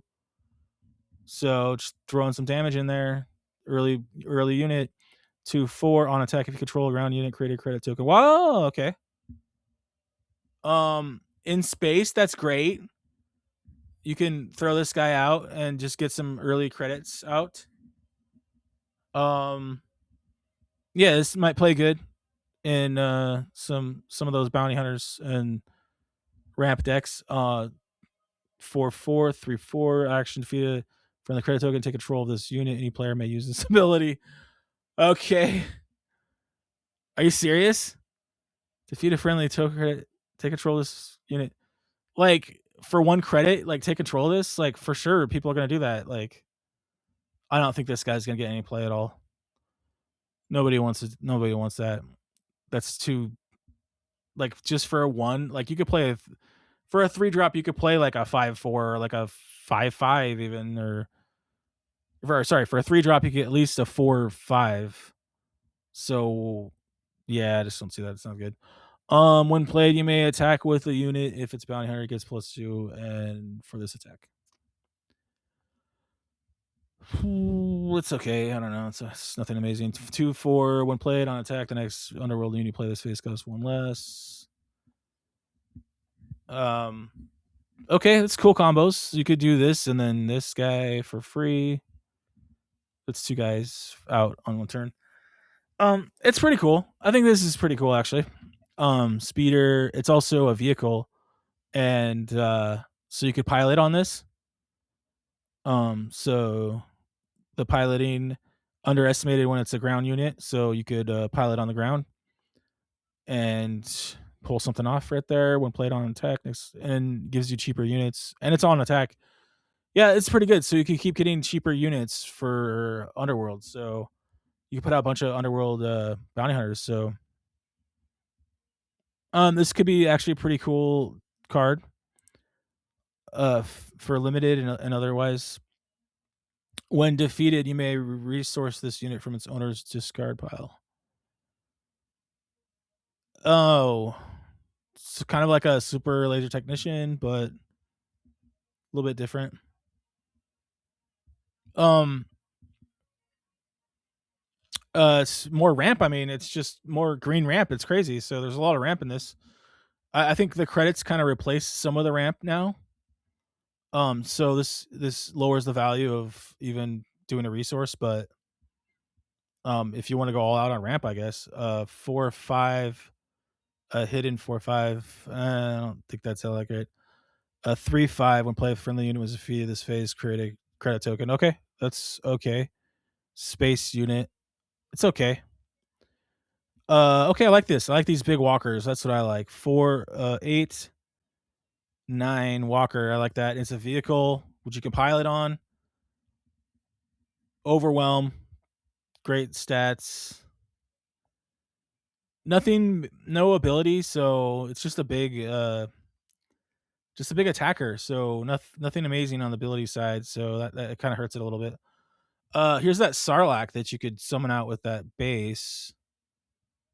It's a 8/9 on attack. Put a unit from discard pile on the bottom of your deck. Deal damage equal to that unit's power to an enemy grounding. Whoa. Okay, so it's kind of like a Crate Dragon, but it hits from the graveyard. 8/9, and it's a starter card. It's interesting. I mean, it's okay if you. This could be a bomb that you drop on, and then you just start wailing on them. It's okay. A 10/10 for 9. Underworld, vehicle, fighter, transport. That's a lot of stuff. So a 10/10 for 9. Oh, it's just a big unit. Nothing amazing. Exhaust a friendly unit if you do give to. This would be good for limited actually, but I mean, you'd rather have a guy that does something when it comes out for this cost. Exhaust friendly if you do give 2 experience tokens to it. This could work well with certain units that need to get a little bit buffed up. It's pretty cheap too, especially if they draw a card. So like, put out a guy that lets you draw a card, get this, use it, and now you just got a free buff. Essentially, it's only 1 to pay. It's pretty good. Uh, Search the top 8 cards of your deck for this. You really draw it, so it's drawing a card. You search top 8 cards is a lot. It's digging deep. So I mean, if you did places itself and it gets you what you need, so it's a great filler card. It's a great filler card to get what you need for a combo. If you have a particular combo you're looking for, give a unit +1/+1 for this phase for each different aspect among units you control. I see this as a one-time damage card that it's not gonna really change much. Give an experience token to a friendly unit that deal. Give experience token to a friendly unit. That unit deals damage equal to its power to an enemy unit in the same area. Okay. Alrighty. Keep going on. We're getting through this. We're almost there. And hopefully you had a good time. Please like and subscribe. I'm gonna if you do like and subscribe, then I know that I'll make more TCG materials. And I'll put out a bunch of tips about Star Wars and other TCGs as well if I get some likes. I just need a couple likes, man. Just need to know anybody's watching this. And if anybody watches it, that's good because yeah, then we can actually put out some more content more often. So we got for this phase, each friendly unit gains on attack create a credit token. That's a pretty cool way to ramp. It's only a one-off ability, which I don't like that. What you're gonna want if you want to make credits, you're gonna want to have a guy out that puts out a credit every turn. So for a one-off ability, not that good, but it could fit into some kind of ramp strategy to get something big out that could end up being powerful. But I don't see it for the cost. I don't see it doing that. So choose a friendly non-leader unit and an enemy non-leader unit. Okay. Exchange control of those units. The player who takes control of the lower cost unit creates credit tokens equal to the difference between those units' costs. It's another very expensive unit creating card, but you do get to take control of their guy.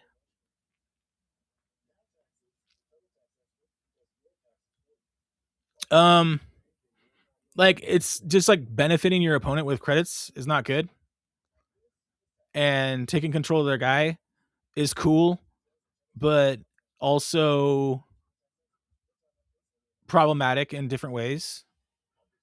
So because you're giving them a guy as well, but and you're giving them credits. So overall, I don't see it as a very good trade that could be. It's questionable, and it could work in a certain combo, but resources this event and the top card of your deck. Oh, a double ramp card for 6. Resource this event and the top card of your deck. Do they come into play ready? I'm guessing they don't. This event and the top card of your deck. 2 a double ramp card. So you're going from 6 to 8. This is pretty cool for those big leaders that are out there. You need those resources to get them flipped so you could surprise people big time by playing it and then flipping your leader. It's still very far into the game where you're almost. Well, actually, you could get this out earlier with credits, so you could do it fairly quick with credits, and then if you get it out early, you could go from maybe 4 resources to 6 quickly. I think it's cool, but I don't know how that's going to fit with some of the other ramp that we've seen. Some of the other ramp just seems more better, so and faster. Okay, so we got 1 drop 2/2 with raid 1. Nothing to be excited about, but still pretty cool. A 2/4 discard a card from your deck. If it's a red, you may deal 1 damage to a ground unit. That's good. And there's probably some cards that play off of discarding the card. So yeah, this is a good card. I think it's good because hitting for 1, it's gonna work out probably a couple times, and doing 1 damage isn't like super amazing, but it's like could work out to be good if you're playing specifically to discard some cards to your deck. And we got 4/4 C3PO wannabe. That looks pretty cool, actually. On attack, you may pay a red card from your discard pile on the top of your deck. And if you do, due to 1 damage to enemy base.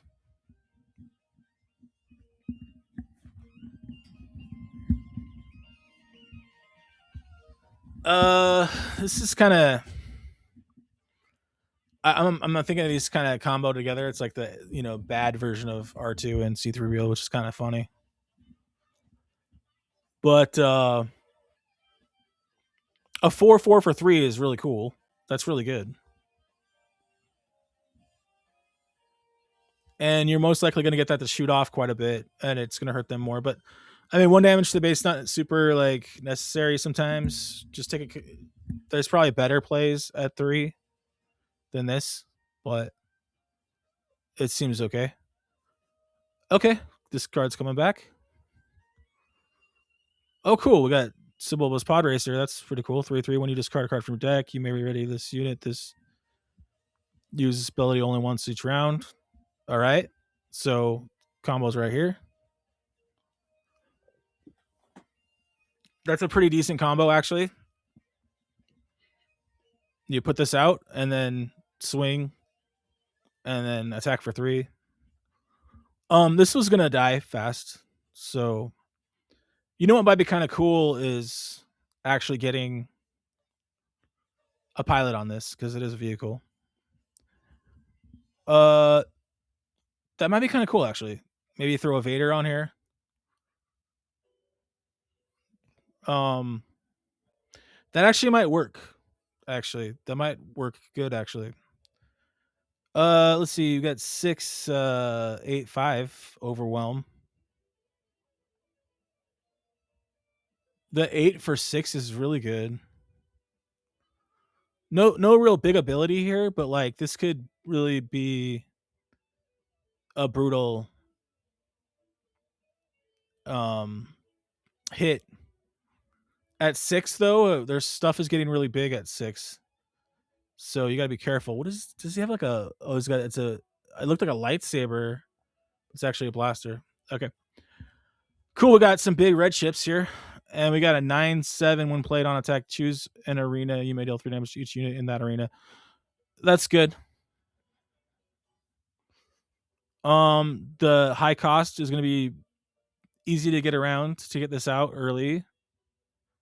It's going to immediately. So this is a really good space deck. Really good space deck. So throw that out, blow up the ground. It's going to work great. It's going to work so good in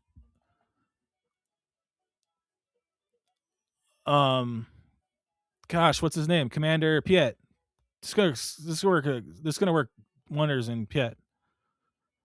I think it's a good card, and I think it's going to be very playable, and it's gonna be a good card. I would say I almost want to say this is like the third, maybe the second or third best card in the set.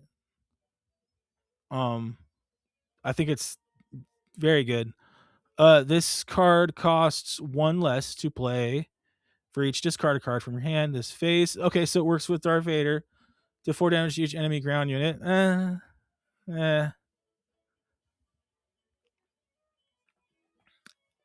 Okay, so let's say you throw away all your cards and blow up their base and also blow up the ground. Like you gotta have like a card to play too, like this card. I don't know, it's a cool combo with Vader, but like I don't know if it's gonna be really happening that much. I don't know, it's okay. 3/1 for 1. That's cool. It's like a stormtrooper, but it's rebels. Okay, we got a 1/4 on attack, deal 2 damage to a base.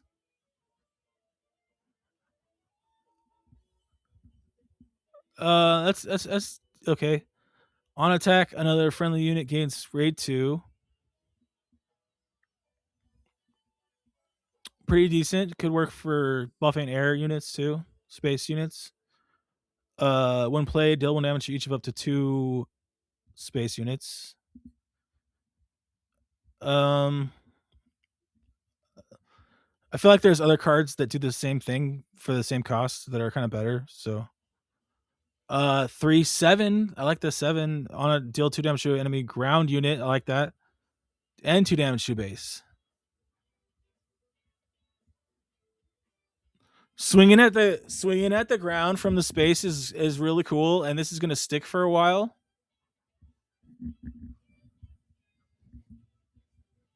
I think it's cool. The power level's bad. That power level is pretty bad. I like swinging. I like hitting at stuff on the ground. Okay, we got Ben Solo here. He's another big drop, just like Ray. That's cool. 8/8 hidden when played, when defeated. Ready, another friendly unit. It can't be attacked. This phase. Whoa. Okay. Okay, that's great. But he's only heroic, so I'm trying to think if you play this off aspect with that other card, but nah, it's not gonna work. Um,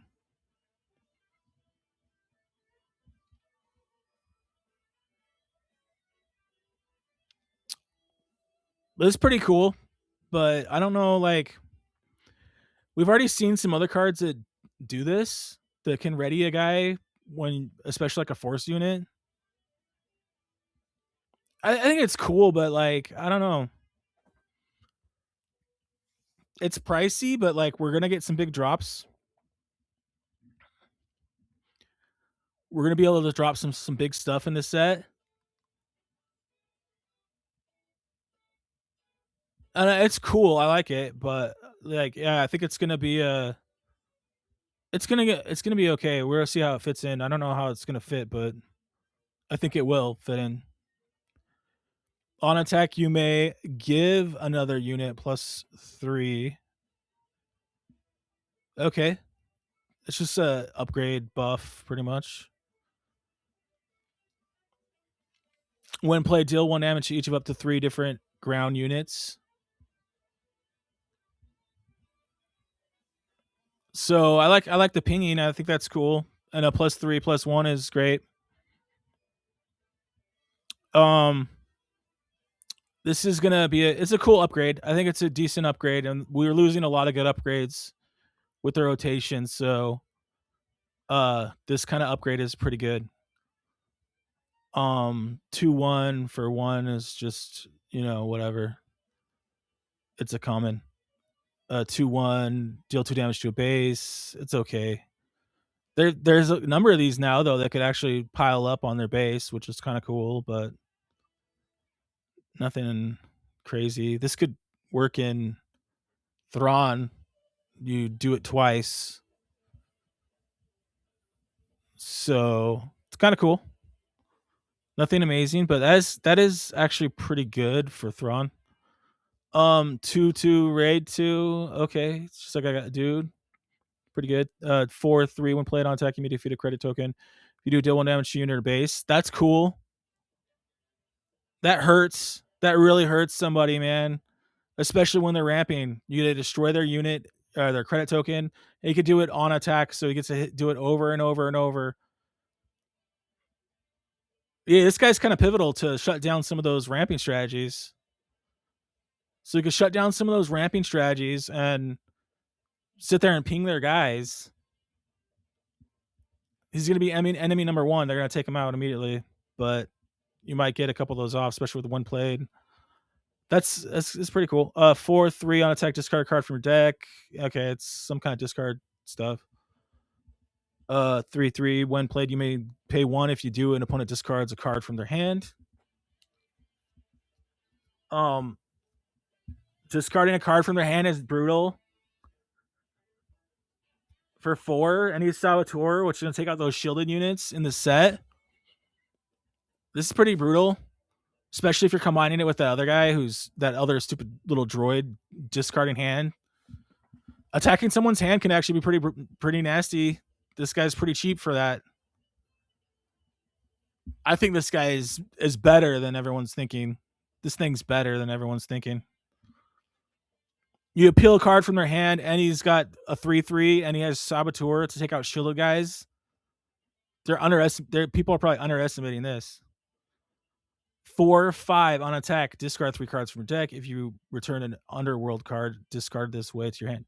Or you may return an Underworld card, so you get a draw card. Drawing a card every time you attack for a 4/5 is pretty decent.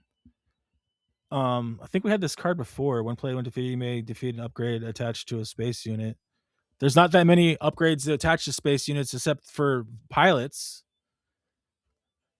So defeating when played to destroy a pilot is very good. And when defeated, you can destroy a pilot. So yeah, that's good. As upgrade hate, but you gotta be using it right. Saboteur 5/4 for 4. Like I was saying, you could get a 5/4 a lot of times for 4. Oh, for 3, you could get it sometimes a 4/5 or 5/3/4. Okay, so we got bases can't be healed for this phase. Anti-heal card. I mean, there hasn't been people playing very much anti-heal. Because it's healing hasn't been a huge strategy. It is very powerful if used right, but a lot of people strayed from that, went more aggro and other stuff. So okay, when played, you may pay 1 if you do deal 2 damage to a ground unit. Um, I don't know. It's just mediocre. Raid 3 for 6/7 for 7. So this could be a bomb that you kind of buff for raid 3. Hits for 9. Hitting for 9 is nasty. It's okay. If this upgrade was discarded from your hand or deck this phase, play it from your discard pile, paying its cost. Okay, so you could use that discard abilities for that. Um, if this unit was ready, deal 2 damage to each enemy ground unit. That's cool. Okay. If this unit was ready, okay, you have to be ready though. That's too situational, man. And it's a rare. Like, I don't know. It's too expensive for 1/1, and it's also too situational.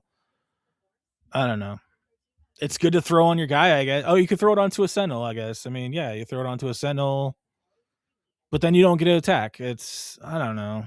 I don't like it. Attack with the unit, gain saboteur, control fury resources an opponent, gets +2. I mean, it's just like whatever card. There's a lot of stuff that does that. Discard 2 cards from deck. You may return a red card, discard this way to your hand. I mean, it's okay. Nothing great. Each player discards a card from their hand. That's brutal, dude. Like I said, the discarding from your hand, but you also have to discard. But like if you're playing some kind of card advantage and you're also discarding their hand, that's a brutal discard for 1. It's brutal, dude. Attack with the unit, it gets +2 overwhelm. If that unit damaged a base, defeat that unit. Attack when he gets +2, gains overwhelm. For this attack, after completing this attack, if the unit damaged a base, defeat that unit. Yeah, I mean, there's a lot of cards like that already. Kind of just buff to do some damage. It's not that amazing. Deal 1 damage to a unit when this event is discarded from your hand or deck. You may deal 1 damage to a unit. So it's a card that you can discard from your hand or your deck and deal 1 damage to a unit. That's kind of cool. Deal 1 damage to a unit. It's okay for discarding a card, but I mean, so you could store those up and discard them all, I guess. It's very particular for a particular style of deck. Deal 3 damage to a unit if that are 4 or more different aspects among friendly units. You may deal 5 damage to the unit instead. So another very particular card for a very particular style of deck. Or it's just going to be doing 3 damage for 3, which isn't that great. Deal 2 damage to a unit, then deal 2 damage to a base or another unit in the same arena. That's good for limited, especially. This is decent. Hitting 2 units for 2 is decent. 2/2 a 1. It's a 2/2 for 1 is okay. Okay, so we got a new Salacious Crumb. Okay, cool. 1 0 2. Just can't do anything. You just got raid 2. It's not that great. They made it purposely so you can bounce them. If you control Jabba, this enters play ready. Okay, that's way better. What else? I missed that part. Oh yeah, it's okay. It's okay, but people could take it out easy. Um, a shielded 2/2. That's pretty cool looking though. It's like a X-wing. A Black Sun Patroller. That's cool. This guy's coming back for some more, I guess. He's been in so many sets lately. Each friendly creature unit you own that isn't in play gains the underworld trait. That's stupid. When played, you may deal 2 damage to an exhausted ground unit. It's okay, but kind of pricey. Boba Fett. Everyone loves Boba Fett. It's a rare, so everyone can finally get Boba Fett in their deck. Yay! It's going to be super expensive. Probably it's going to be worth $5 still. But he's a 6/5, and when you play it on attack, you may pay 1 if you do deal 3 damage to your ground unit. That's really good. So you could put him out on 5, or you can pay that extra 1 if you have the extra resource and do 3 damage to your ground unit. That's very good. And he's Bounty Hunter. That's good. I mean, the fact that you can do that on attack is cool too, because you can keep paying it over and over every turn. Yeah, I think it's good. And being 6/5 is great. He's that extra damage is going to be good.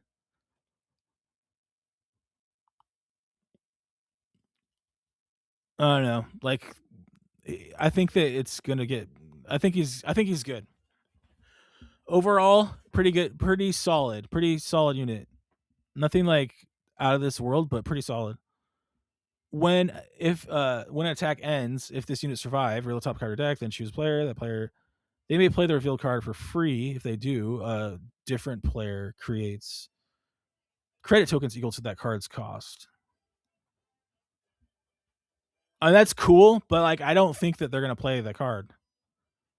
So it's reliable. This is unreliable right here. The thing that is reliable is the 5/7, which is very good. It's also a capital ship. And for 6, a 5/7 for 6 is pretty good. I don't know, it's a fun card, but I don't know. We'll have to wait and see if that fits with something. And we got 7/7 hidden. An opponent chooses a ground unit they control. You may deal 7 damage to that unit. Ouch. Okay, so they can't swing in on it right when you play it. They can't swing in on it because you got hidden. I like that they're putting more hidden in because this game had a problem with when you put your guy out, someone else will immediately kill it, and then you can't do anything. Like next turn, you just put another guy out, they kill it again, and then they get a board, and then you're dead. So anyways, I think that's a good card, honestly. Jabba's Rancor, I think, is actually a pretty good bomb because you could get it out early with the credits, and then all of a sudden it's swinging at you and taking out all your ground unit. Or it says, oh, the opponent gets to choose. So that's the one. That's the one thing that sets that card into the uncommon phase, makes it not that great. It's probably very good for limited though. Unlimited exhaust an enemy unit. If you do, look at the opponent's hand and discard a card from that shares aspects with that card.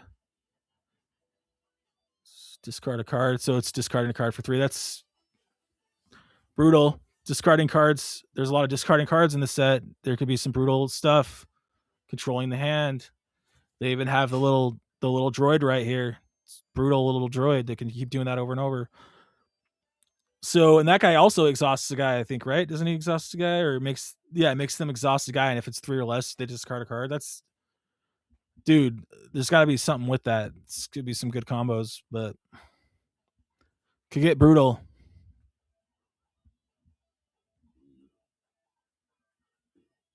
They're most likely going to have something that's similar in their hand that you can get rid of. So it's a one-off ability. It's okay, but it's good. 3/2 Saboteur. This so they can take out shielded guys, but they will probably go down. 3/2 Ambush. This definitely going down if it hits while attacking. If there are no other units have attacked in this phase, deals combat damage for defender. Okay, so it has to attack first. That's very situational. So you gotta have initiative, and then you can swing through, and then they're probably just gonna take it out. So like, for a legendary, I don't think it's like worth the legendary. It's cool that it's Anakin's pod racer, and I think it's an okay card, but I just don't think that it's anything super amazing. There's better ambush guys than that. 2/4 hidden raid 2 for 3. Like it's okay, it's cool. On attack, take control of an enemy credit token. Oh, yo, dude, what? Imperial Rebel? What? He's an Imperial and he's a rebel? Who's this guy? Lieutenant Gorn? Dude, dang man, this dude's brutal. This dude is brutal, dude. For a 3 drop, he's a 4/4, and he on attack takes control of the enemy credit. That's brutal, dude. With the ramp strategies that people are going to be playing, with the credit strategies people are going to be playing, like this is like a must play. You take their credit and you use it yourself, and you get to like ramp something up. I don't know. Yellow is fairly. I don't know. We're seeing what yellow's like right now, and he's very specific yellow heroic. So I mean, you're only going to be you doing it. You have to have a yellow heroic deck, but like I like it. It's good. So if you throw him out and they take him out like turn 3, he's probably going to get at least who knows if they have a credit by that time though. That's one thing too. If you throw them out and then they're like, okay, I'm not going to do anything to make a credit. So we got 5 Force with Saboteur, which honestly, Saboteur in space isn't very necessary a lot of the times. But this is a good unit to bully smaller units with shields. That's what this is very good for. The 5, it's nice. This one's nice if you get it on a discount, like using a credit or something. Good card to bully shielded units in space. It's gonna stick around and it can take out lots of stuff. If you control a non-unique unit, this unit enters play ready. It's very easy to not control a non-unique. Wait, if you control a non-unique unit, yeah, that's like very easy thing to do. Like most units are non-unique, so she's most likely going to come and play ready, but she's only a 5/5, and it's okay. I mean, it's cool, but there's better stuff. I think probably for 5. Liberty, that's cool looking ship, and it's a 9/7 Sentinel. Exhaust an enemy unit and return all upgrades on it that cost 4 or less to their owner's hand. And you can keep doing that over and over, and it's one played and on attack. So it's an upgrade hate. That's cool. 4 or less to their owner's hand. Most upgrades cost 4 or less, other than maybe a leader pilot. The 9/7's brutal. The Sentinel could be exactly what you need to stay alive sometimes if you're playing a heavy ground deck. Getting this out early, based on their plays, if they're doing a space rushdown deck, which I was playing recently, and having somebody play this on you would be brutal because you're gonna have to. It's gonna be hard to get out of the way with the new rotation. So yeah, I mean that's why it gets its legendary status. I think it's a good card that's it's gonna fill a niche in the meta. On attack, discard a card from your deck if it costs odd or create a credit token. So for one, that's pretty cool. I mean, it's more ramping, I guess. It's just a bunch of ramping. I mean, you can control a lot of stuff. Discard a card from your deck. It's from the top of your deck, right? I mean, so it's from your deck. So I would assume that that's the top of your deck. Exhaust a friendly unit if you do. For each different aspect, it has exhaust an enemy unit in the same arena. There's a lot of exhaust cards right now in yellow, and it's just another one. We got a 2/1 for one. When played, you may pay one. If you do, give shield token to this unit. So just a shielded unit on attack. If no other units have attacked this phase, you may give a unit -1.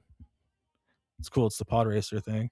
So there's a Star Wars Racers video game coming out this year. I think that's why they're doing some of these pod racers right here, which is pretty cool. I think the game looks cool. I like some racing games sometimes, and the pod racers look cool. So I think that's what they're doing with some of this. I thought there was a card that looked exactly like this. That's funny. They just did they already do this card like exactly the similar? Like, wasn't there a card that was in shadows looks exactly like this, but now it has a planet right here or something? Whatever, it's funny. One for the first Gambit card you play each round costs one less. That's cool. When played, search top rated cards for a Gambit card, reveal it, draw it. There's not too many Gambit cards, and I don't know. You'd have to look through all of the Gambit cards that are coming out and the ones that are out right now to think about whether or not this is even worth it. As a 1/4, he's pretty much doing nothing except helping you play better Gambit cards. But on turn one, it's a pretty good turn one drop if you got some kind of combo that you're working towards. We got another Saboteur 2/3 over here. Let's go bully some shielded guys. That's pretty cool. If no resources were paid, this unit gives. We're paid to play this unit. Give an experience token to it. So if you pay it with just credits, he comes out as a 3/4, which is cool. When played, create a credit token. So 2/3. So lots of credits and ramping. It's pretty cool. So, we got Galliner, so 0/5.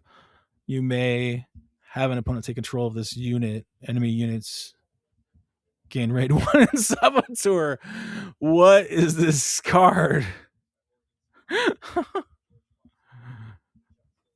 Like, I don't see the purpose of this card. Like, they're just gonna swing and have him get taken out. It's not that good. This is not that good of a card. This is not that good of a card, dude. Oh man, whatever. That's funny. Okay, so we got 2/3. You raid 2 Saboteur. It's pretty cool. Another bully for shielding units. I think it's cool. That's an awesome picture, and they get it for 4, so that's decent. Lady Proxima, this is like similar picture as the other one too. 1/5 action create a credit. Oh, that's nice. That's actually very nice. Okay, so creating credit tokens early on. I mean, it's okay. It's okay. It's just ramp. I mean, it's more ramp, and there's already like quite a bit of ramp in this, and quite a bit of credits. So, like, I don't know how like pivotal like some of these are going to be, because you can only do so much on your turn, and you only need so many credits, or you only need so many ramp to get like what you need. So, until you have enough resources out, I guess there could be a strategy. There could be a new meta deck or a new strategy where you're not playing resources. You're actually playing 2 cards a turn, and you're just playing stuff based off credits. That would be crazy. If there's enough credit cards to get those kind of credits out, and people are just, maybe you play a couple resources here and there, but you're not always playing a couple resources. You're playing units, and you're playing a lot of credits to get out units. That'd be crazy, but it's a possibility, especially if you draw and build your deck correctly. I don't know. We'll have to wait and see. That could be a cool idea. So we got this guy is a girl. It's 4 or 5, and when played on attack, you may discard a card from hand. If you do, create a credit token. So there's more credits. And she can create a credit every turn when she attacks, and we have to discard a card. So that sucks. Discarding cards is gonna be rough, and then there's also those other discarding cards that can really hurt you. So I don't know if that's worth it, but I don't think that that's worth it. I'd rather do something else to get credits. So we got Qui-Gon Jinn for 4, which is very cheap, for a 3/5, which is cool. He has Sentinel, which is good. When played on attack with the top 3 cards of deck, you may discard one of them, put the rest back on top of it. So he reorders your deck. Like for the power, I like that he's a Sentinel. I just feel like there's better Sentinels. There's better Sentinels, there's better Force units, and there's better guys with better abilities. The being able to play him on turn 4 early or whatever, and then getting that every attack, that's cool. It's okay. He's a solid card. I think he's a solid card that's gonna get. He'll be good in limited and other stuff, and I think he fits in some different decks. Scavenging Sandcrawler, 1/7. That's huge. And it's a vehicle, so you can pilot on it. That's cool. On attack, you may put a card from your discard pile on the bottom of your deck if you do create a credit token. So it's recycling your discard pile, which is awesome, and you get a credit token for that, which pretty much does nothing to you, and you get a credit token. This is one of the better credit cards, I'd say. You can easily throw a vehicle. You can easily throw a pilot on it that does something else. Throw a what's his name, Boduck, the guy who lets you draw cards, or I don't know. Throw something on him that's going to do something good, and then you're going to have definitely get a couple swings in there to get some credits out, and yeah, I think this is a good card. This is a definitely good card, and the fact that it has it's a transport. There's some other uses for that too. I like it. I think this is a good card, especially for a common. As a common, it's good. This is a great. I think this is a great card to pilot on. It will. They will. I mean, the 1/7. I mean, makes it easy for them to just go right at it. So if you put this out and they have a guy out, they're probably just going to go right at it and take it out because they're not taking that much damage at all. There's no downside for them to attack. So that's the problem. And if you put this out and it is 4, it's not doing it's not really threatening them very much right now. So you got to have a long-term strategy in play or else really no point. But I do like it. I think it's cool. 5/4 ambush. I mean, I think there's better 5-drop ambushes than this one. Um I know we're losing Kid Fisto? No, it's not Kid Fisto. Whatever his name is. So 5/6 ambush. Okay. When played, you may return another friendly non-leader unit to its own stand. Okay, so lets you bounce your own guy. Like I was saying, there's some annoying bounce stuff in this set, but I don't know. It seems good and limited, maybe. 3/3. When played, you may return a non-leader unit to its owner's hand. There's another. You may return a non-leader unit. When played, you may return a non-leader. Okay, so it is a waylay. You get a 3/3 ship in space and a waylay, but you have to play them. You're doing both of the things for 6. Right now, we're losing waylay, and I think we're losing another bounce card too. So like, the bounce is powerful, but they're forcing you to play a ship with it as well, which is not that bad, especially if you're playing a space rushdown deck and you're bouncing on ground. Um, I like it. So I think it works out if you are using credits to pay for some of that 6 costs, because then you're getting a little bit of a discount on it. I don't know, like there's not too much bounce, and so like I feel like you're gonna have to, if you want to do some really nasty bounce plays, which bounce I feel like is one of the most cheapest removals that they have, and it's kind of nasty when you bounce something so big that they drop. Right around 6, they're gonna probably drop 6 or 7. They might drop something massively huge, and you bounce it. And if they spent credits on that huge play, now they won't be able to play it again. And so if you bounce something that they spent credits on, that's even more brutal. And so for that reason, I would say this card is actually probably going to be underrated. This card's going to be underrated right here. It's expensive, but like if you can play the credits on it and play it and bounce their guys that they spent credits on, that that's brutal, dude. And because we're losing so much bounce in the rotation, like I see this as being better than what people are thinking it's going to be. Okay, we got look at the top card of your deck. You may play it. It costs one less. If you don't, you may discard it. That's kind of interesting. I mean, that's kind of cool. This is like a filler card, really. This is a total filler card, but you're basing your decision off of the top card of your deck. So a total filler card, but like if you don't want to play it, then you just throw this card away, like, or you discard the other card. I don't know, man. I don't think that people really care about that card. They're not gonna. I don't think that it's necessary, really. Name a card. Cards with that name can't be played this phase. Cool. I think it's a fun card. I think it's a cool card. I think it could hose them over big time if you know what you're doing. If you know exactly what's in their hand and you know exactly what they want to play. This could like ruin their match, ruin their game.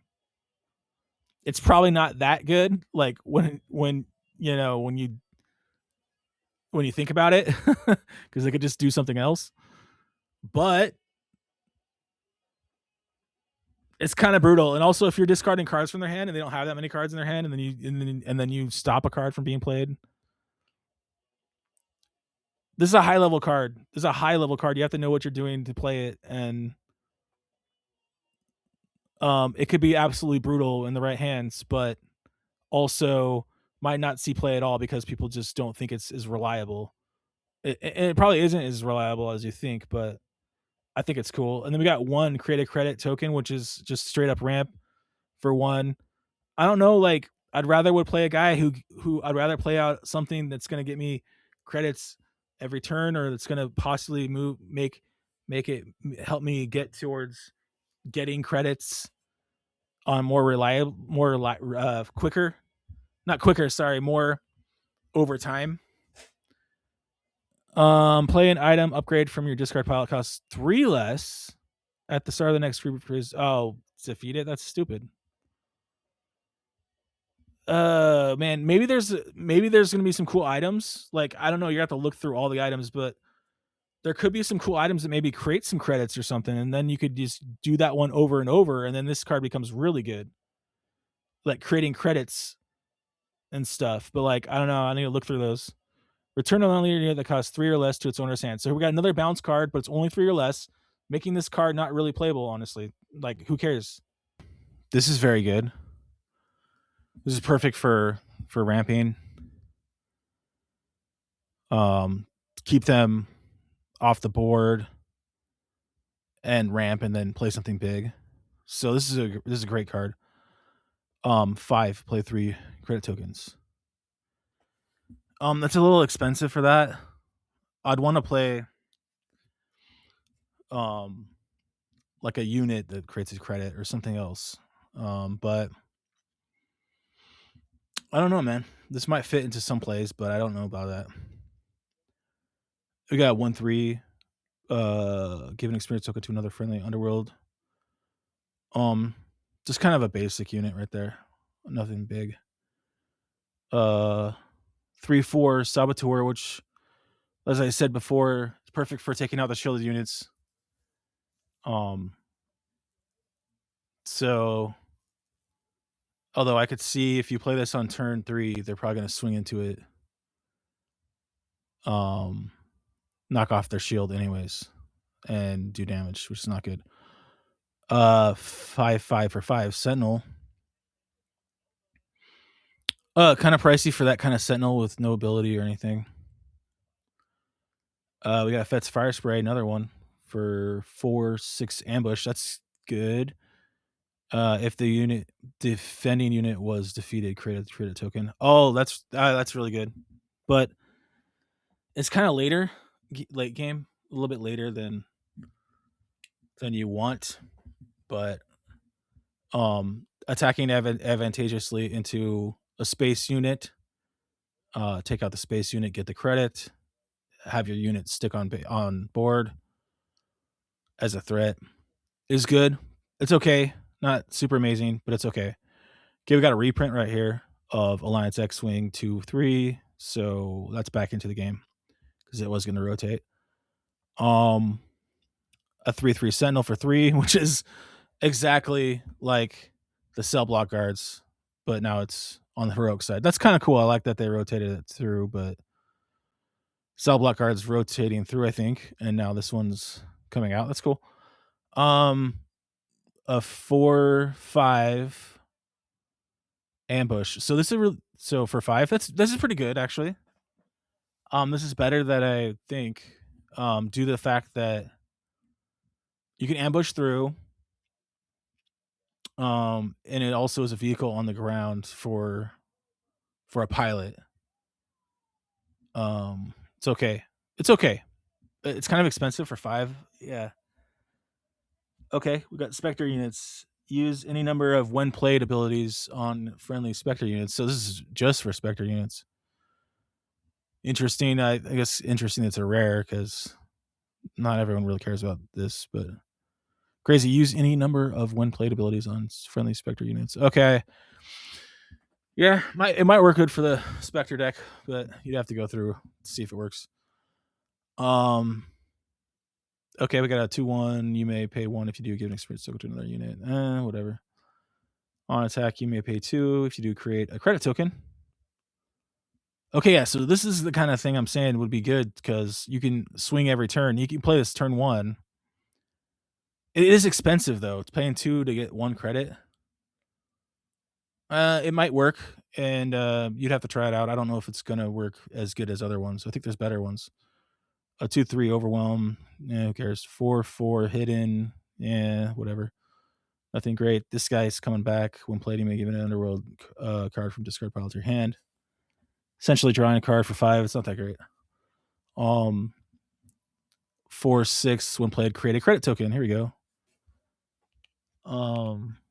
More credits. That's cool.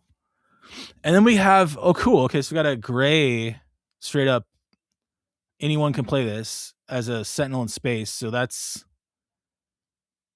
an obstacle for space rushdown decks for anyone who's playing space. So anyone could throw this into their deck. You put it on their sideboard or whatever, and you're all of a sudden going to have sentinels to deal with up in space. So smart move for the designers, but I think that it hurts space decks a little bit. But they needed more kind of bigger sentinels in space. I kind of agree with that to balance it out, but I don't even know if people are going to play this just because they don't care to, probably, but we'll see. Play a card from hand, ignoring its aspect penalties.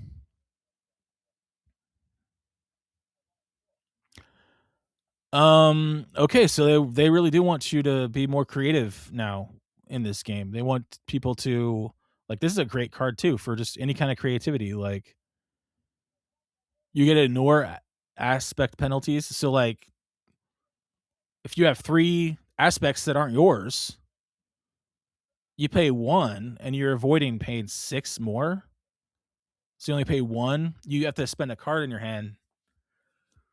I like it. I like it. I like it a lot. I think this is great for the game. It's going to add more creativity to the game. They have more crazy builds with weird aspects, but still including this in your deck, and then like you got to get the card combo to do it. Like it makes it hard for people, but like it's cool that they're giving them all these tools, like with leaders, bases, and cards that are trying to get people to play off aspect more, which I really like that. Um, I think it's a cool card, but it's just going to be very situational, very dependent on what kind of build you're going for.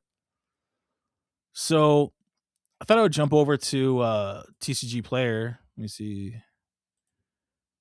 I'm gonna jump over to TCG Player and let's see what's going on with the prices on some of these cards here, and let's see what. So it's all pre-sales of everything. Okay, yeah, it's all pre-sales still. So let's just check out legendaries so we can kind of sort through this because I do think, um,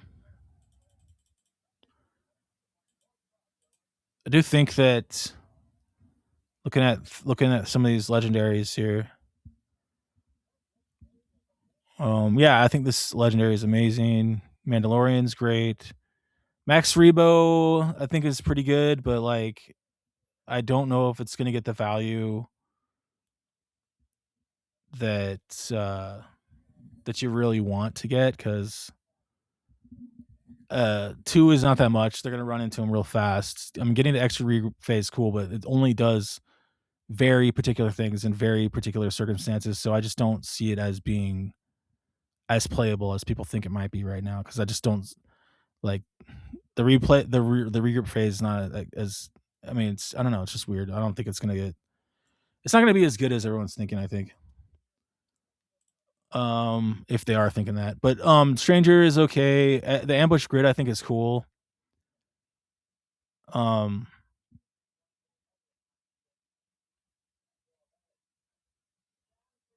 yeah, ambush grid is cool, and the fact that he's only 5, I mean, it's a very strong ambush character.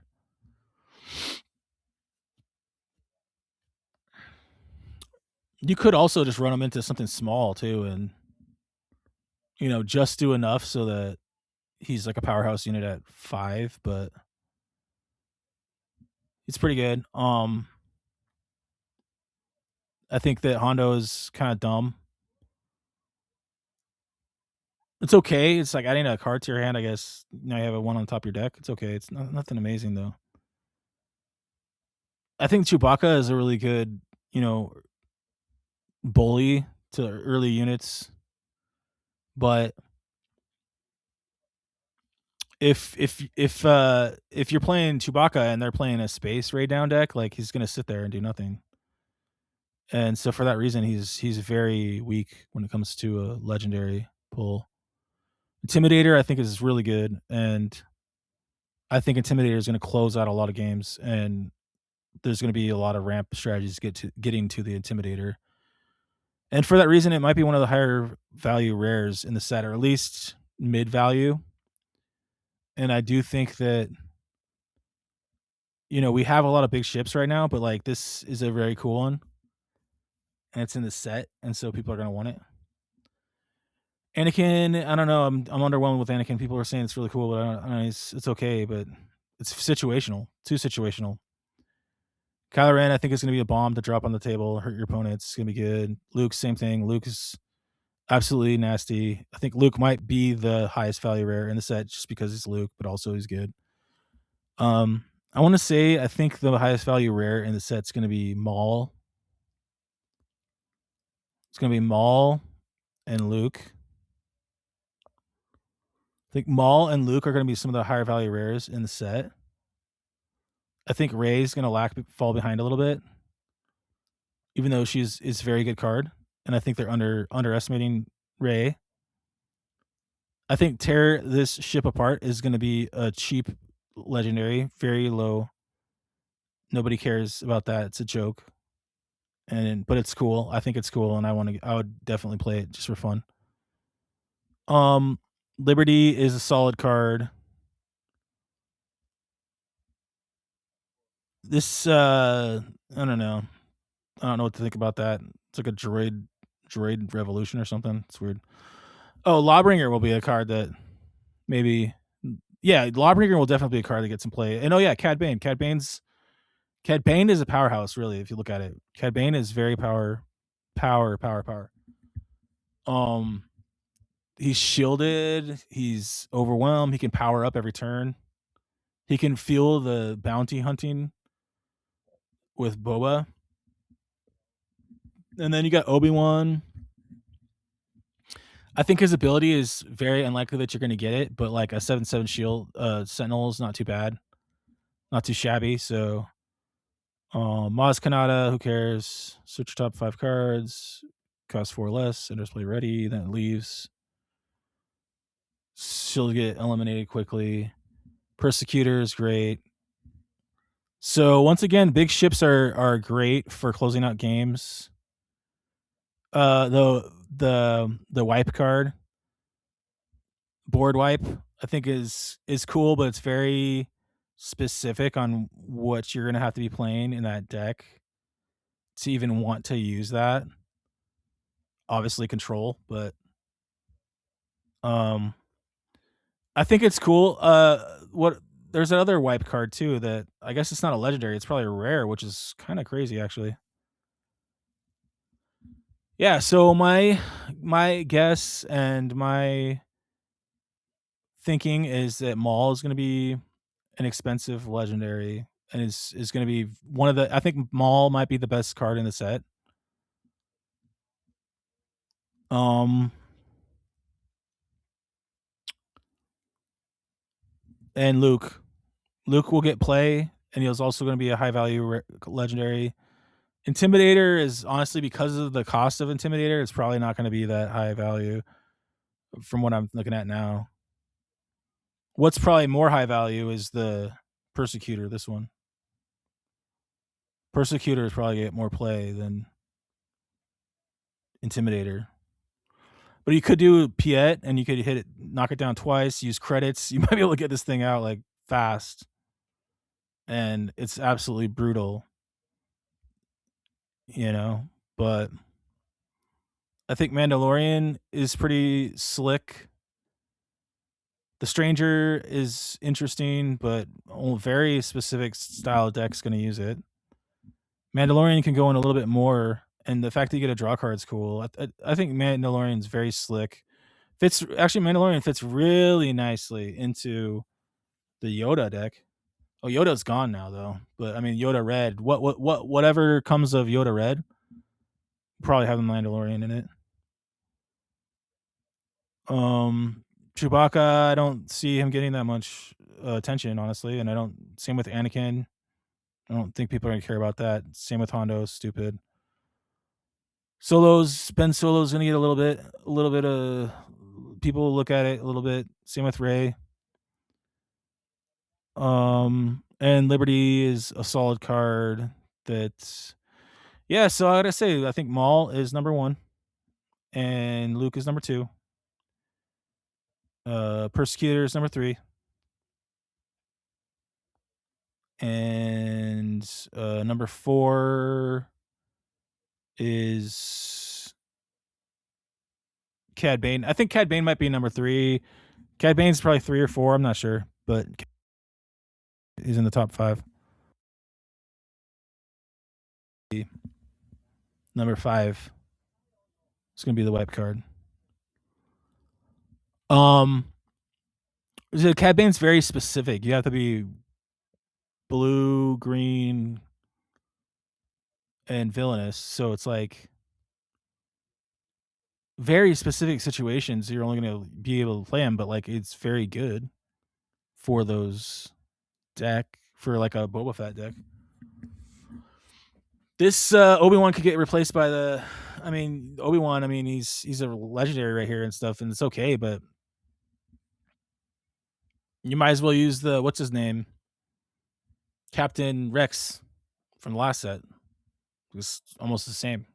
And Captain Rex is cheaper.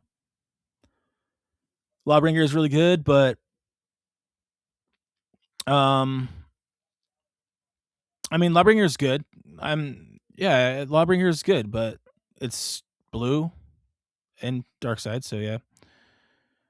Yeah, it looks like to me like the dark side's got the edge on the legendaries front. The villainous has the edge here a little bit. The heroic cards aren't as good. You got Ben Solo and Ray and Luke. Those are three big bombs. They're all on the ground. Oh, you also got Liberty. Liberty's good too. Yeah, so yeah, I underestimate that. Liberty is good. Um, but like Intimidator, like I mean, yeah, it's 11. Okay, let's do this. Persecutor. So yeah, so Persecutor could take out Liberty. Liberty and Persecutor can take each other out. But yeah, I don't know. Maul's just so good. I don't even know. It's like a specific colors, but like it's just so broken, dude. His ability is nasty, especially if you ambush Maul in. So, all right, this might be my video. If you're already watching this, Thanks for watching all this much. Um, yeah, so Lawless, the Lawless time looks pretty cool. It comes out when does this come out, dude? Let me see. It officially launches on 3/13. So the pre-release is probably a week before that. So I think it comes I wanna say next Friday is the pre-release. So yeah, next Friday is gonna be the pre-release, and then it comes out. I think the set looks really cool. Looks like they're doing a lot of stuff that I've been wanting them to do. So I like how they're bringing in a lot of cool. It's kind of tiring that they're using the same characters over and over. And I heard that they had to, but because of some kind of deals that they do or something. But it's cool when they put something new in. I like the new stuff. Like I'd hope that they'd be able to get a little bit more variety in there. There's a lot of stuff they could do, different characters and stuff that they could do outside of what they've already done. But yeah, I don't know. It's like it looks like an awesome set, and it looks pretty fun. It's gonna be interesting to see what comes out of it. And thanks for watching. If you want more content, please just leave a comment or a like or something, just anything for me to know that like there's people are interested. Maybe I'll just make these videos for my friends and me, but I'll make them put more effort into them. Definitely put more effort into them if there was a couple indications that other people were watching them, because I don't know. But anyways, yeah, it's gonna be cool, and let me know what you think about cards, and tell me why I'm wrong, and tell me why I'm right, and let me know what y'all think, and any tips that I helped you with, you're welcome. I don't know. I don't know what to say. See ya.